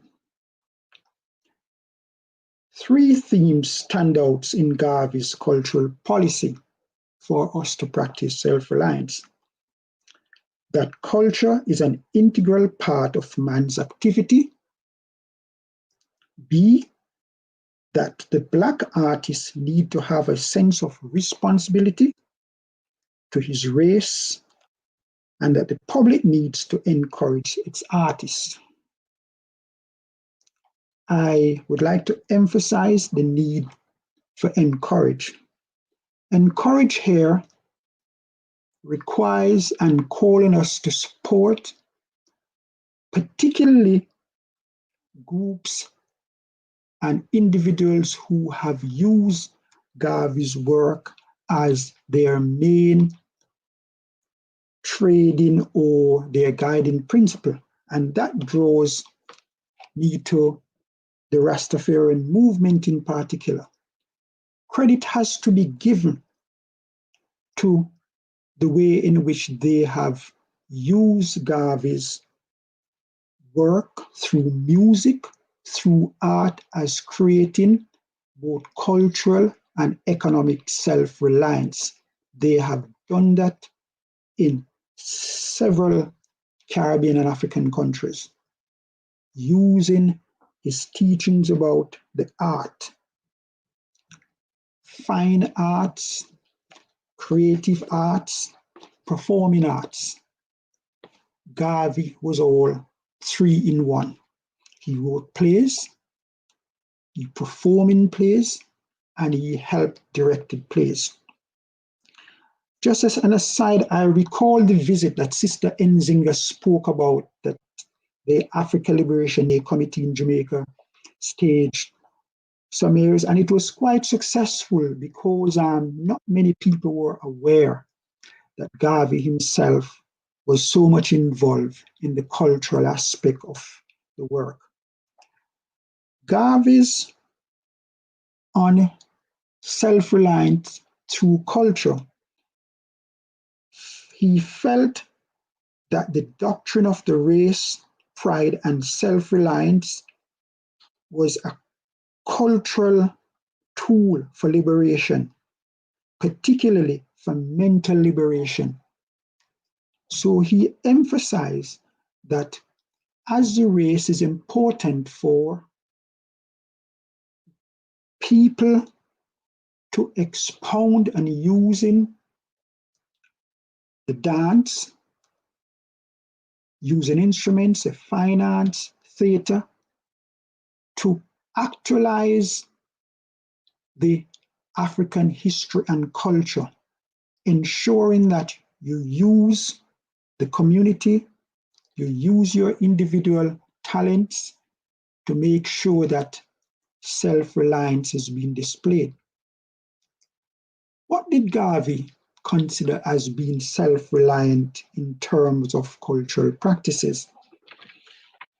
It was using your talent that you have discovered or skills that you have been taught to ensure that it using an Afrocentric message. It uses the teachings that we have been the cornerstone of civilization. We have given the world science and technology.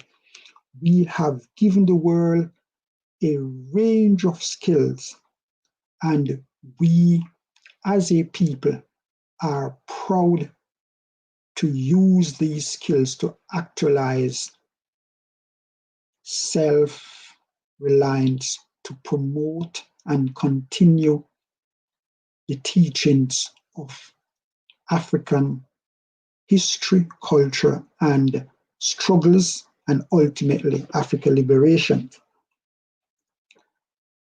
Specifically, one of the ways in which currently Garvey's teaching is actualized through culture is ode to the Kwanzaa. One of the 7 principles, possible the most difficult of all to pronounce, Kalikuluja, which means self-reliance. The symbol of Kwanzaa, Kalikuluja, which means self-determination and self-reliance, is to define oneself, name oneself, create for ourselves, and speak for ourselves. So through Kwanzaa, we are able to see that Garvey's teaching about using our names, as part of actualizing ourselves, creating things for ourselves, and having a voice for ourselves, do not allow others to speak for us, has been actualized through Kwanzaa. And that is one of the guiding principles which resonate throughout the Kwanzaa celebrations, whereby African groups who are responsible for promoting and delivering Kwanzaa, they ensure the highest level of self-reliance. No funding, secondly, and most importantly, it is a space for African family only, self-reliant. So it calls for African people to have that space. And thirdly, it utilizes the cultural, economic, and political manpower and activities of people who are practicing in self-reliance, whether in business, in the arts, entertainment, a range of areas. So we can see that the relevance of self-reliance through Kwanzaa is a significant practice from which we can draw on to ensure that self-reliant, the model, continue to be actualized.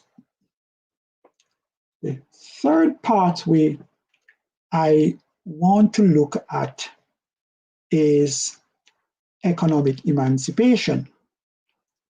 This is probably Garvey's most prolific, yet equally most controversial area of work, an area where so much controversy has dealt about.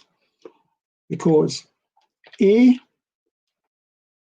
when Garvey started out about the urgency for racial independence and self-reliance, he argued for the race to have an economic independence. Garvey was clear there was an urgency felt for self-reliance, economic self-reliance, that will lay the only hope on the eventual solution for race prejudice. Tony Martin observed that the white race would cease its aggressiveness towards the black if and when we meet black dependent power of a magnitude equal to its own. White prejudice was manifested not because there's difference between us in religion or in color, but because there is a difference between us in power. The argument here is, if we have that economic power to meet all other races, we are well on our way to talk about being independent. And that is where Garvey's work, from as early as in the 20s, begun to spur controversies. If I may just give one example, the People's National Party in Jamaica, which is the current opposition party, shortly after it was formed, the 1930s, it uses parts of Marcus Garvey's economic manifesto, because he had a political party himself, and they adopted part of his economic self-reliant program, where farmers, blue-collar workers, white-collar workers, should move towards ownership, move towards acquiring assets that will help them to have a greater say and the flexibility to demonstrate that they can guide their future. That began to create a range of controversies. That is a whole other topic in itself.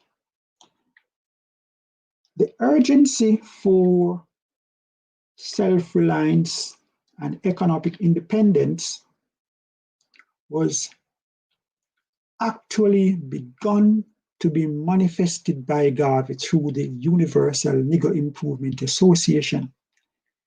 It teaches our race of self-help and self-reliance, not only in one essential, but in all those things that contribute to human happiness and well-being. Self-help and self-reliance contributes to human happiness. I know listeners can all agree with me. When you solve a problem, for example, you do something by yourself, you're not ignoring those who have come before you or those who have provided some groundings to what you have done. But when you go through the nuts and bolts and you have solved a problem, you have acquired something through your own individual physical and mental fortitude and effort, and when you have seen the outcome of it, there is a level of happiness no one can take away from you. So Garvey, using an organization, was ensuring that self-help and self-reliance was key within the organization. So he stressed that the disposition of many to depend on other races for a kindly and sympathetic consideration of their needs without making an effort for themselves has been a race standing disgrace by which we will be judged and through which we'll create the strongest prejudice against ourselves. He's saying that do not create dependency on another race. Race first. Stand, you will be judged by not actualizing your own mental, physical abilities and capacities. So he stressed the essential, how it is essential for us to be self-reliant. If you look at Garvey's branches in the United States, for example, of the United States, in 1926, I'm looking at some data here, and across all states, for example, Louisiana, Pennsylvania, Kansas City, Delaware, Washington, South Carolina, Illinois, Missouri, Rhode Island, and the list goes on, Connecticut, California. All these areas had branches of the UNIA, and it was part and parcel in ensuring that where organizations, where people are of the African race are, they should ensure that they join the movement, because it was one of the routes through which we could actualize self-reliance. The UNIA, as a national fraternal organization, it was a Black national organization. It was a friendly, social, humanitarian, charitable, educational institution. And it is founded by persons desired to do the utmost to work for the general upliftment of people of African ancestry of the world. Recall I said how many members existed then? Over 11 million. The broad mission of the UNIA led to the establishment of numerous auxiliary components. Among them were Universal African Legion, the African Black Cross Nurses Association, African Black Cross Society, Universal African Motor Corps, Black African Flying Corps, the Black Star Steamship Line, and the Black Cross Trading, and I could go on. These were actually largely entities, organizations that were formed, and their overriding mission was to ensure that they use their skills, talent, and resources for self-reliance, ensuring that they could create a community for Black economics. It is through having economic power that the movement was able to self-fund much of its political and cultural work. Economics, then, as it's now, having self-reliant communities, then and now is as important. Self-reliance was necessary to race first. In one of his earliest pamphlets, Garvey explained in terms of showing the influence of Booker T. Washington. He quote, and I quote, "The Negro is ignored today simply because he has not kept himself backward, but because if he were to try to raise himself to a higher state in the civilized cosmos, all the other race would be glad to meet him on the plane of equality and comradeship." The point here is that race and self-reliance go hand in hand. When you keep that attitude, you carry out practices that shows that you are you're from the African race, you are saying that it will raise your self-esteem, and others would want to be where you are. So one of the other guiding principles he's highlighting here is that when we are doing things as a race, practicing self-reliance, do it as our highest level. Use the best environment, draw on others for support. You're going out to plan an activity, give it your best shot. Sister Nzingha referred earlier on to doing work in the community as African organization, ensure that no matter how scarce the resources, which resources are always scarce, but whatsoever resources you have, try to pitch at the highest level. Garvey's reminding us to raise you to the highest states in the civilized cosmos. So show and lead by examples. Do things which others will also want to elevate themselves towards, because it's gain self-respect, and that also boosts those who are practicing self-reliance.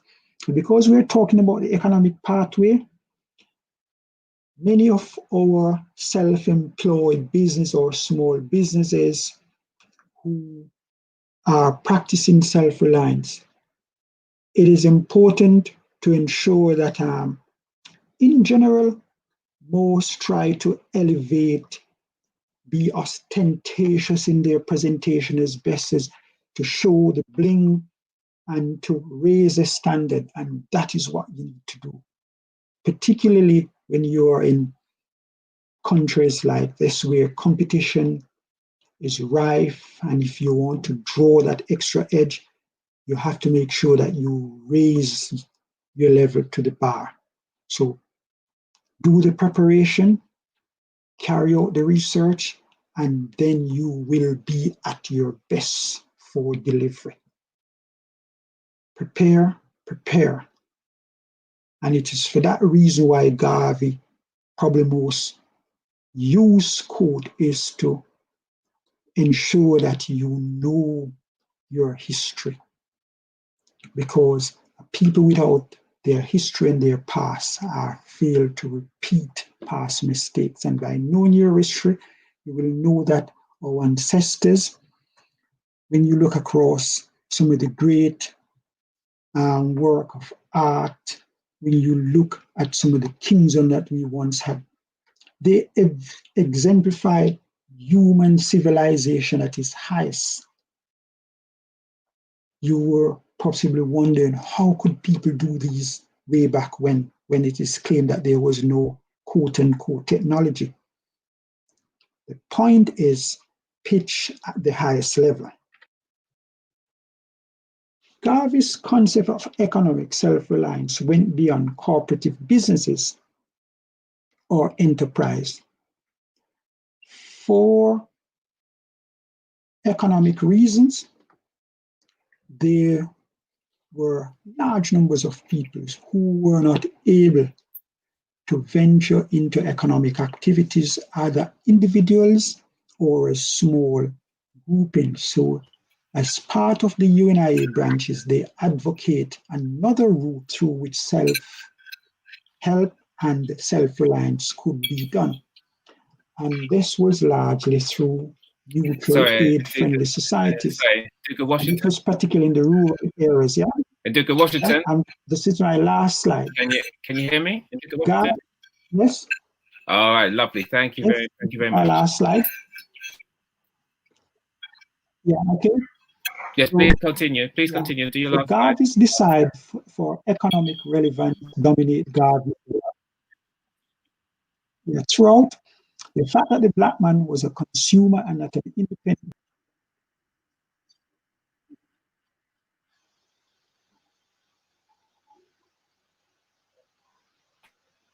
We seem to have lost Ndugu Washington there for a moment. I'm not sure what quite happened there. Ndugu Tahaka is in the back and most probably trying to get Ndugu Washington to come back so he can just finish off his excellent talk there, because that was so informative and he was really giving us the voice of Garvey and Garvey's principles there, and really bringing that forward, which is perfect for this commemoration of Garvey. So we don't want to really lose on that, because I'm sure his last summary would have pulled that all together nicely.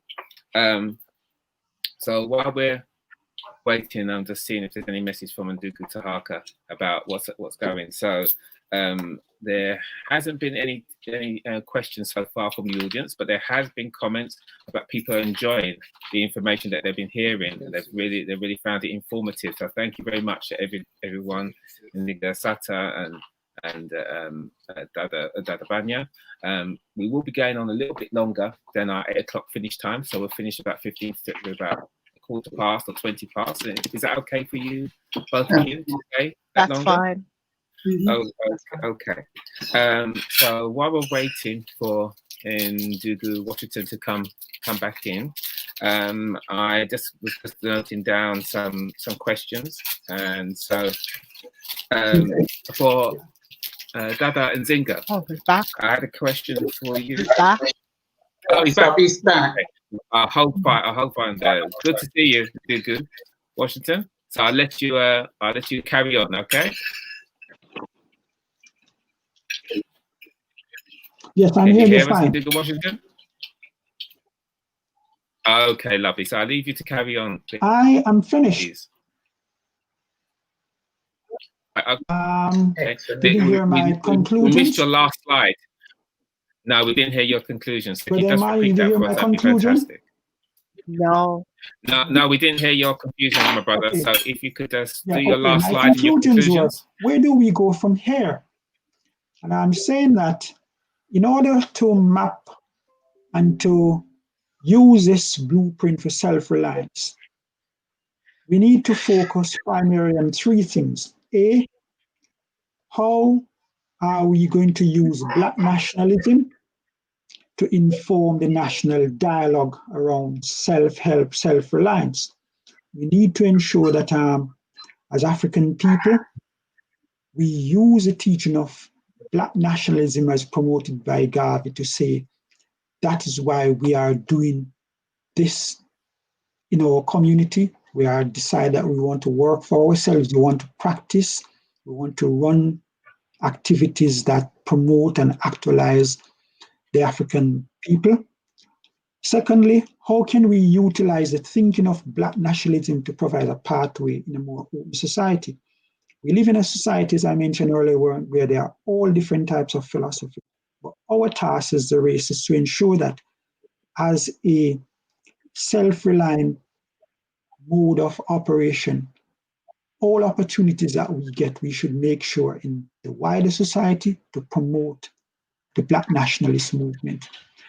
And finally, we need to integrate the thinking of Black nationalism in the national conversation, whereby whichever platform we are in and we get a chance to address an issue, it is relevant and is important for us to underscore the significance of why self-help, guided through the philosophy of and principles of and teachings of Marcus Garvey, is being practiced among our race.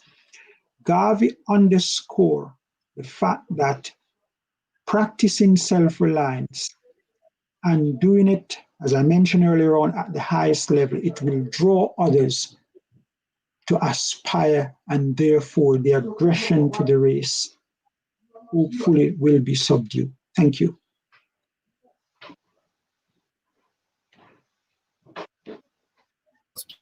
Brilliant. I was just saying, you couldn't hear me because you dropped out, that we thought that your presentation was brilliant and that your summation of Garvey's work and also bringing Garvey's voice and his philosophy and towards the question was really encapsulated really well and really informative and helped us to really get to those questions about self-reliance that you were talking about, culture and race, and really explore those controversial areas. So thank you very much, Nzingha Washington. It was very informative, very insightful, and if there's any of us, say to for Dada Vanya and for Nzingha Washington, if there's any references of books that you mentioned, if you can give those to Nzingha Tahaka, so that when this is posted on YouTube and it's in the description box, people can go and find that information, because that would be brilliant. Okay, so thank you. Right, yes. So there haven't been many questions, as I was saying before, and we will go until about 20 past. So I hope Nzingha Washington, that's okay for you to stay with us until about 20 past. Okay, brilliant.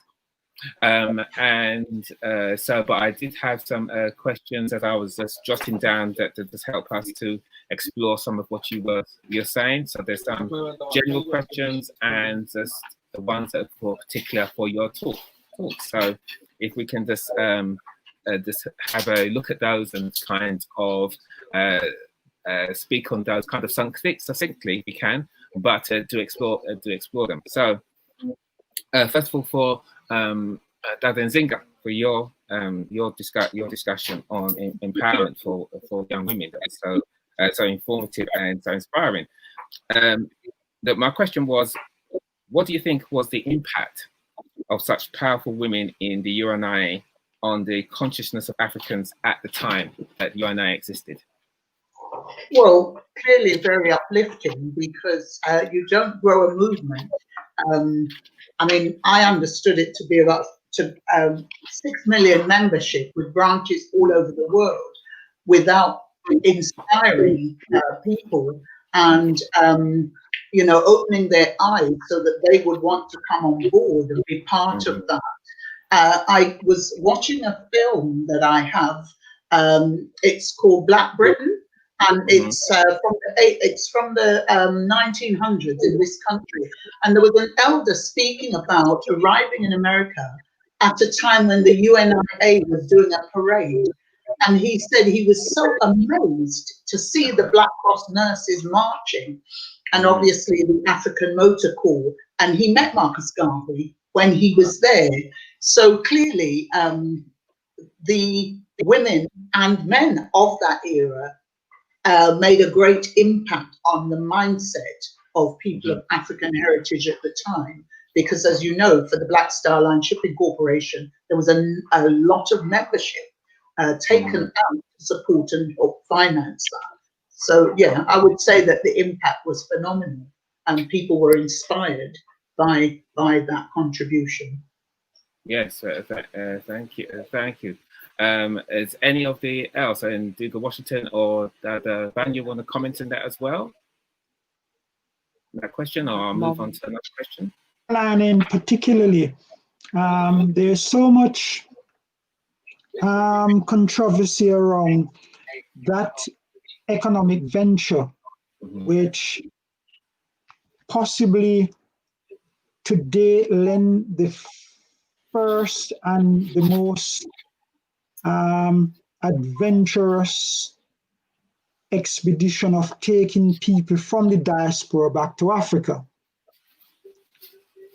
There have been some unkind remarks and even work of scholars and activists, the ordinary man, around this venture, and has in some way put Garvey's work with a bad taste. However, what it did from my research is that one thing it gave actual rural people a chance to begin to see that there was something actually more than talk. It was something that you could be a part of. And that was a hallmark of it. It also gave rural people a connection, because when you grow up in rural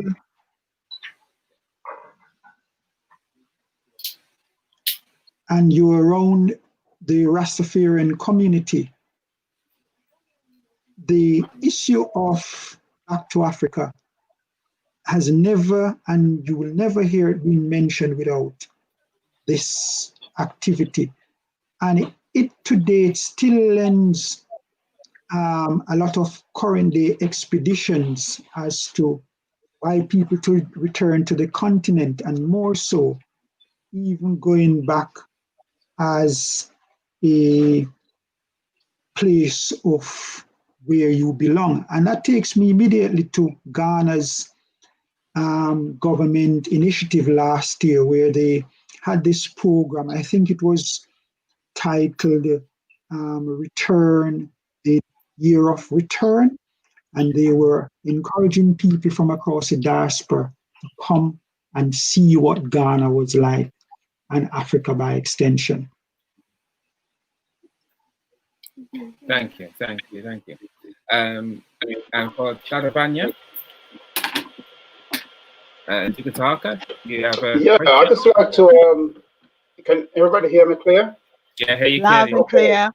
I'd just like to extend what Brother Washer was saying about Ghana, because a few days ago, the president of Ghana came out and gave a speech and saying how indebted Ghana was to Garvey Yeah, I heard it. He talked about how Nkrumah, during his student days, was a disciple of Garvey, and how Nkrumah, and taking on independence of Ghana and Nkrumah becoming the leader, started to implement a lot of the things he learned in the UNIA.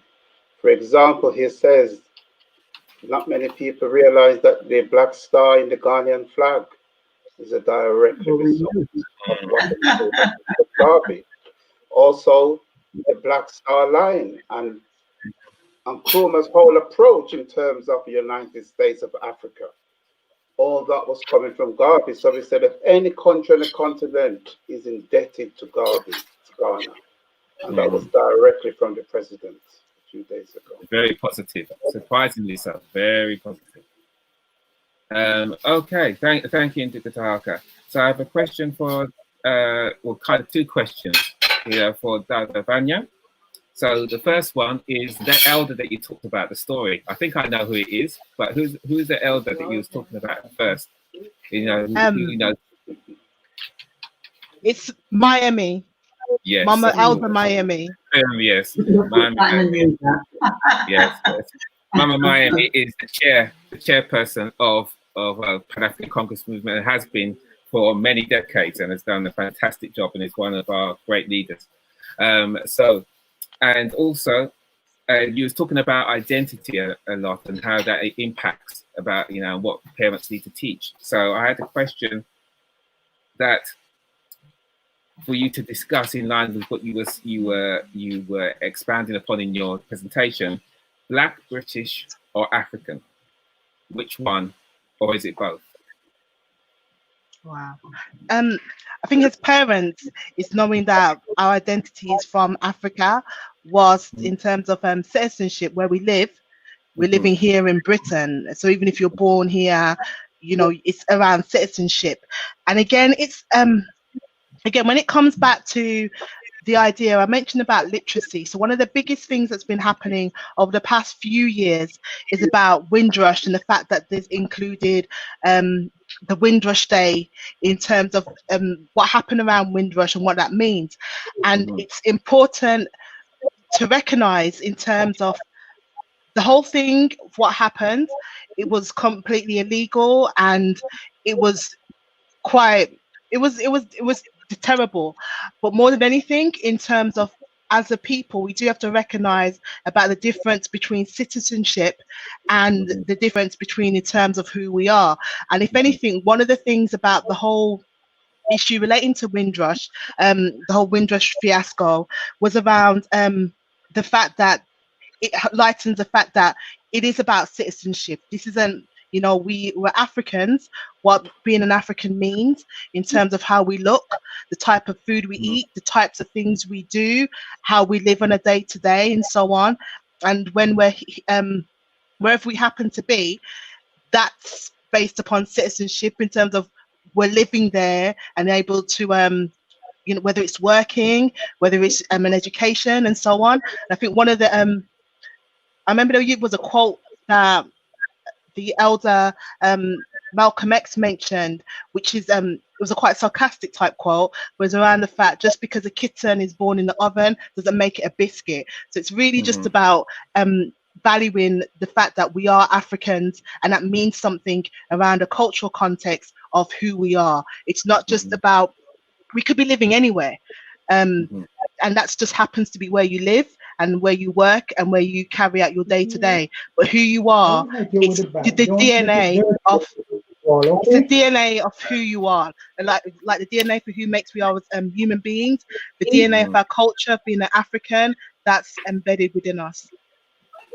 Thank you, Dada. Yes, exactly. Because I was really, you know, I thought it was very interesting that for, you know, your talk because of young people, because there is often sometimes that I think that young people, they get confused about their identity, about Black, British, and African, and there's a sense of, why is this happening to me? You know, if there's discrimination or something, you know, so it's, you know, understanding our history and our culture as African people, and that, you know, Black, British, and citizenship, you know, that difference between your citizenship and, you know, your race, and what that means in your history, but also why things happen to us, and what is the purpose behind it, and that can be lost if that's not taught. So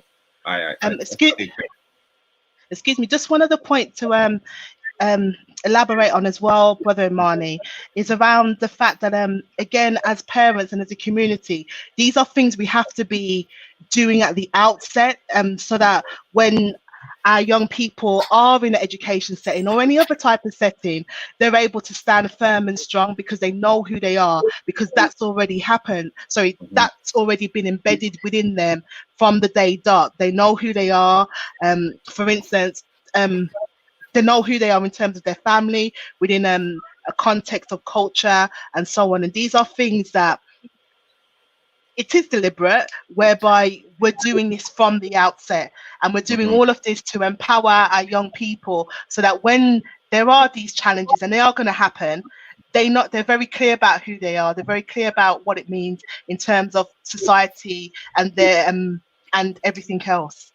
I hope that helps and clarifies. Yeah, absolutely. I just want to throw that open to the others, to Nzingha Washington and Dada Assata. Yes, Dada Nzingha. Yes, please. Yeah, well, I just wanted to add a little bit to that, because one of the biggest problems that we have in that regard is the lack of awareness and knowledge for our parents from the African parents from the Caribbean, but also African parents from the continent. And it's a big problem. I'm a retired health visitor, so I used to go into homes and advise families about their children. And they want their children to be Black British, and they want their children not to speak their languages, etc. So that's something that obviously we that are aware and conscious, when we come across this, have to work on with those parents, because in a way, we also are contributing to the perpetuation of that problem. Yes, very, very well observed, Dada. Yes, and very true, and very true. Obviously, not for all, but yes, that is a major problem. Sometimes when we're trying to recreate, trying to capture our culture and our history and understanding, and we think those on the continent know better, and actually they can be in a worse position than we are outside of the continent, because there was a Mangamazi on Africa for those who were left behind. The destruction, the genocides, the colonization, neo-colonialism has had a massive impact. So yeah, absolutely. There was another question that I had for Nzingha Washington. So Nzingha Washington is talking about culture and and race and how they are two together. And it was just to give an explanation of and to explore the idea of power and culture and what comes first. Does power come first or culture? Is your question asking what do I think comes first, culture or power, or is it both? So you can explain it as any way you feel, but is it power and then culture first, or culture first, or culture then power? What do you think? It's difficult to distinguish which comes first. It's a chicken and egg situation, because with culture, it allows you to know who you are, and once you know who you are, you're able to actualize yourself, and therefore it lends some amount of confidence, and with confidence you feel powerful because you are able to articulate who you are via where you're coming from, what your present situation is, and hopefully what you want to do in the future. And those are parts of a power structure. A power structure then allows you to then take certain responsibilities, and more so help or put you in a position to actually make those responsibilities become lawful. And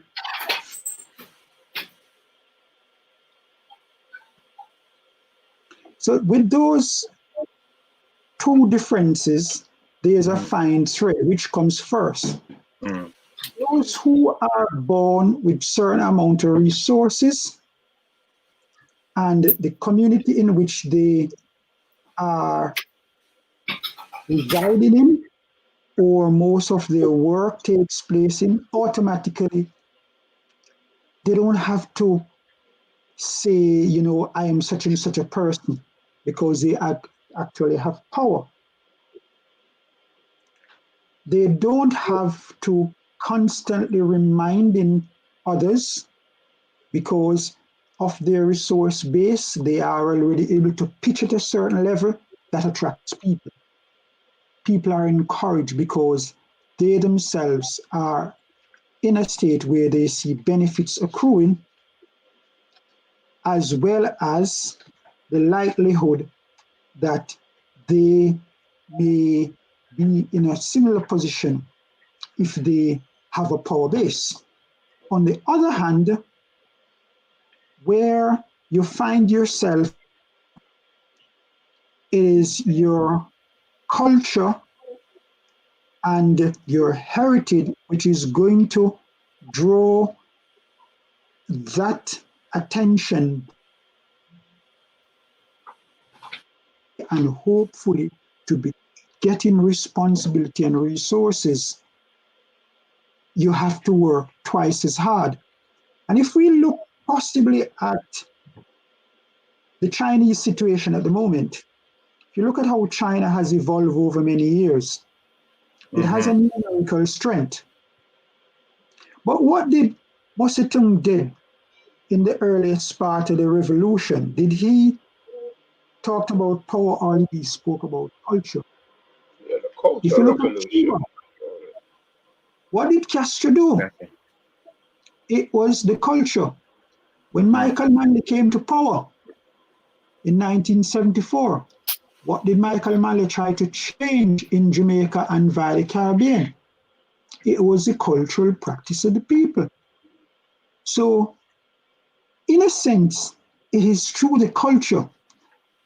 Some years ago, maybe over 10 years, we had Professor Kwesi Paz, one of our speakers at ALD, and he went at length to explain that the culture in the language was so important, and hence he was adamant, he put up a strong argument that once we understand the language, the culture will flow, and therefore it will put us in a more powerful position. So my point is, there is a thin thread, and secondly, the environment in which you find yourself will possibly requires you to dictate whether it be a cultural practice or is it a powerful base which makes what is most important, or which comes first. Yes, Asante Sane. Yeah, could I just yes, please. just contribute there? Yeah, from what you're saying, cultural power, that's interesting, because as you said, if you look around the world, unless you have yourself together, know who you are, you could have power without realizing that you have power. Because there's plenty of rich black people around the place, and because they don't know who they are, they might have power, but who are they serving? They're useless to their own community. So to me, definitely culture is the thing. And just to say, just before I came on this, I was watching something briefly with Booker T. Washington. As you know, Booker T. Washington was very influenced. He was a great influence in Garvey. And in fact, when Garvey was first going to America, it was by corresponding with Booker T. Washington, and that was taking him there. Well, Booker T. Washington, the philosophy behind Booker T. Washington and the Trotsky Institute was, as they say, was Booker T. Washington said, okay, let's concentrate on economics. And once your economic is strong, then you enter the political arena. Where I think when Garvey came along, that's basically what Garvey was pushing more than most when you think about it, because straight away he talked about self-reliance. So when it comes to self-reliance, that's an economic stand. You have to set up your own farms, your own laundrettes, your own infrastructure, basically, to look after yourself. And once you have that infrastructure below you, then you can begin to, you know, be a hard hitter in the political arena. Because we only have to look at the Chinese community in this country. Where are they in terms of politics? But they're busy building. It was the same to an extent the Asian community. When they did enter the political arena, they had this kind of underlying strength, which as we know in this country, the powers to be have recognized that, how strong economically they are. So hence, Chancellor of the Exchequer, Home Secretary, they're now being given big positions. So I think that was most or less Garvey approach. And when Garvey actually set up the Black Star Line, I've heard time and time again that Garvey got this ship to take all Black people back to Africa. That was his prime aim. But again, I would say the economic part of it was the preeminent part of it. Get trade going between Africans in Africa and Africans in the West. I think that was Garvey's prime incentive for setting up the Black Star Line. And as we can see, the length with which they went to sabotage it. I'm sure Garvey attempted on many occasions to reach Africa. We know that. And we know at each stage, he was prevented. Because again, to bring those links together. So what I'm trying to say, there's many people now, today, the traffic between Africa and here is fluent. Many people getting up and going to Africa and back and forth and back and forth. But how many of them give a thought that if it wasn't because of Garvey pushing what he was pushing at the time, what exists today, it wouldn't be such a smooth ride. Because as the Ghanaian president said about Nkrumah, the influence Garvey had on Nkrumah, remember, it wasn't only Nkrumah, because in the 1945 Congress in Manchester, I would dub that almost a Garveyite conference, because a lot of those people there admired Garvey. And as we know, I think it was Amy Jacques Garvey was also present. Amy Ashwood Garvey was present at that particular conference. And from what I understand, even though Amy Jacques wasn't present, she had sent in a big, I think Du Bois read it out for her. So we can see that because of Garvey's consistency and his work, a lot of these leaders then like Nkrumah and Kenyatta and Nyerere, when they did take power, we can see from what they did, Garvey was speaking through them. You know, they had learned, they picked up a lot of what the UNIA was doing, and now they was trying to implement it. So again, like I'm saying, the cultural aspect to me is the fundamental. Because without that, you know, you have many, like I'm saying, millionaires and billionaires around. And they don't even see themselves as African. Because they lost their culture. So thank you. We've gone over time, but I think we're going to continue. So that's no problem. Dada Assata, please. Yes, you want to contribute. No, I'm just going to leave you shortly. Oh, you're going to leave. Oh, we're going to leave. Oh, okay. So I think in that sense, so we want to kind of end results all together. So I will bring it to start to bring it to a close. So thank you again to all of you. They were really informative and brilliant presentations, and well presented and well discussed. And I'm sure that people will get a lot who were watching from it today. And as it's going to be on this channel for as long as we can keep it up there, so people coming across it will learn from it as well. And so we hope to invite you to speak on PACMTV and other times and on other topics, because I'm sure that you have other information that you can share with us just as well. So that was brilliant. We just like to say that thank you for everybody who's watching. Asante sana.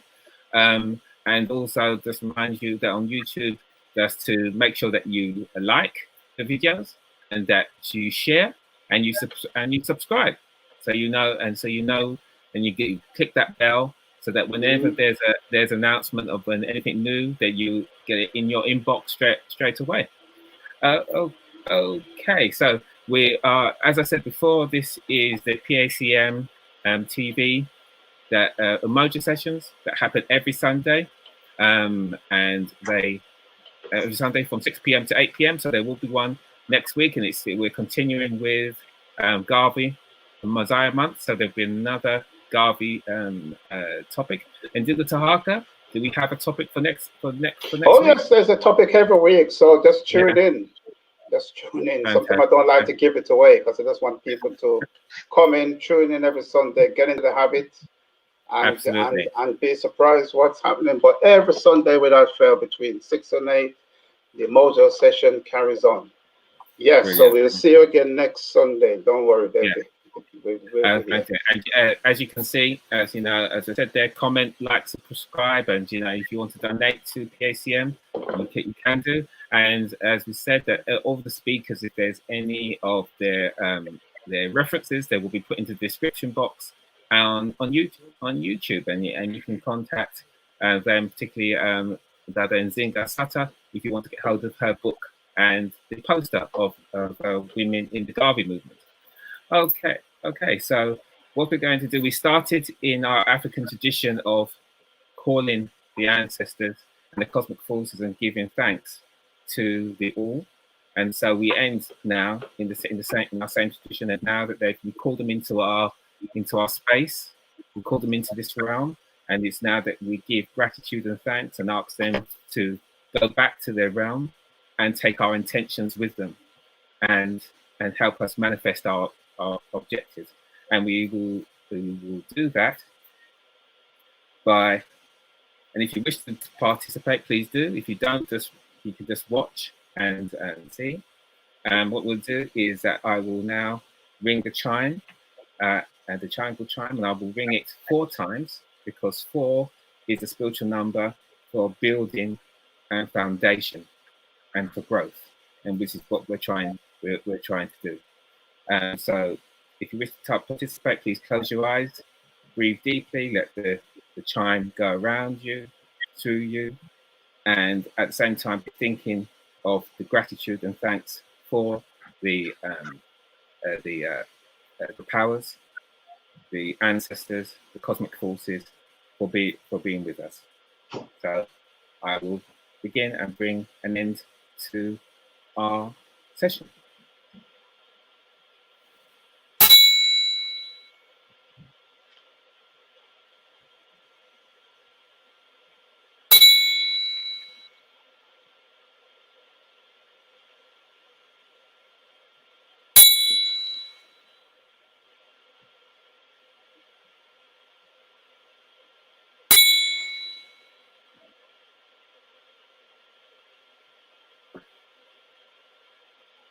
And Nzingha Assata, I'm going to share my screen. So if you could just put on the screen what I'm going to share.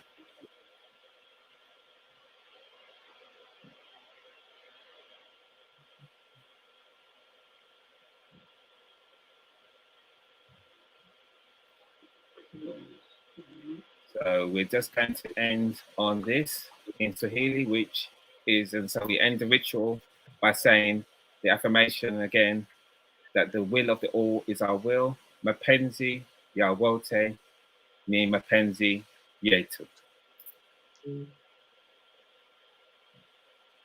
And I'd just like to say that we just end, and finally, and we, with the chant, and with the demand in Kiswahili of all power to our people. Nguvu zote kwa watu wetu. Zote kwa watu wetu. Brilliant. Well done. And so that's it. Kwaherini, asanteni sana. And see you next Thank week. you. Yeah, quite here. Take care now. Have a good week. Okay, you You too. all too.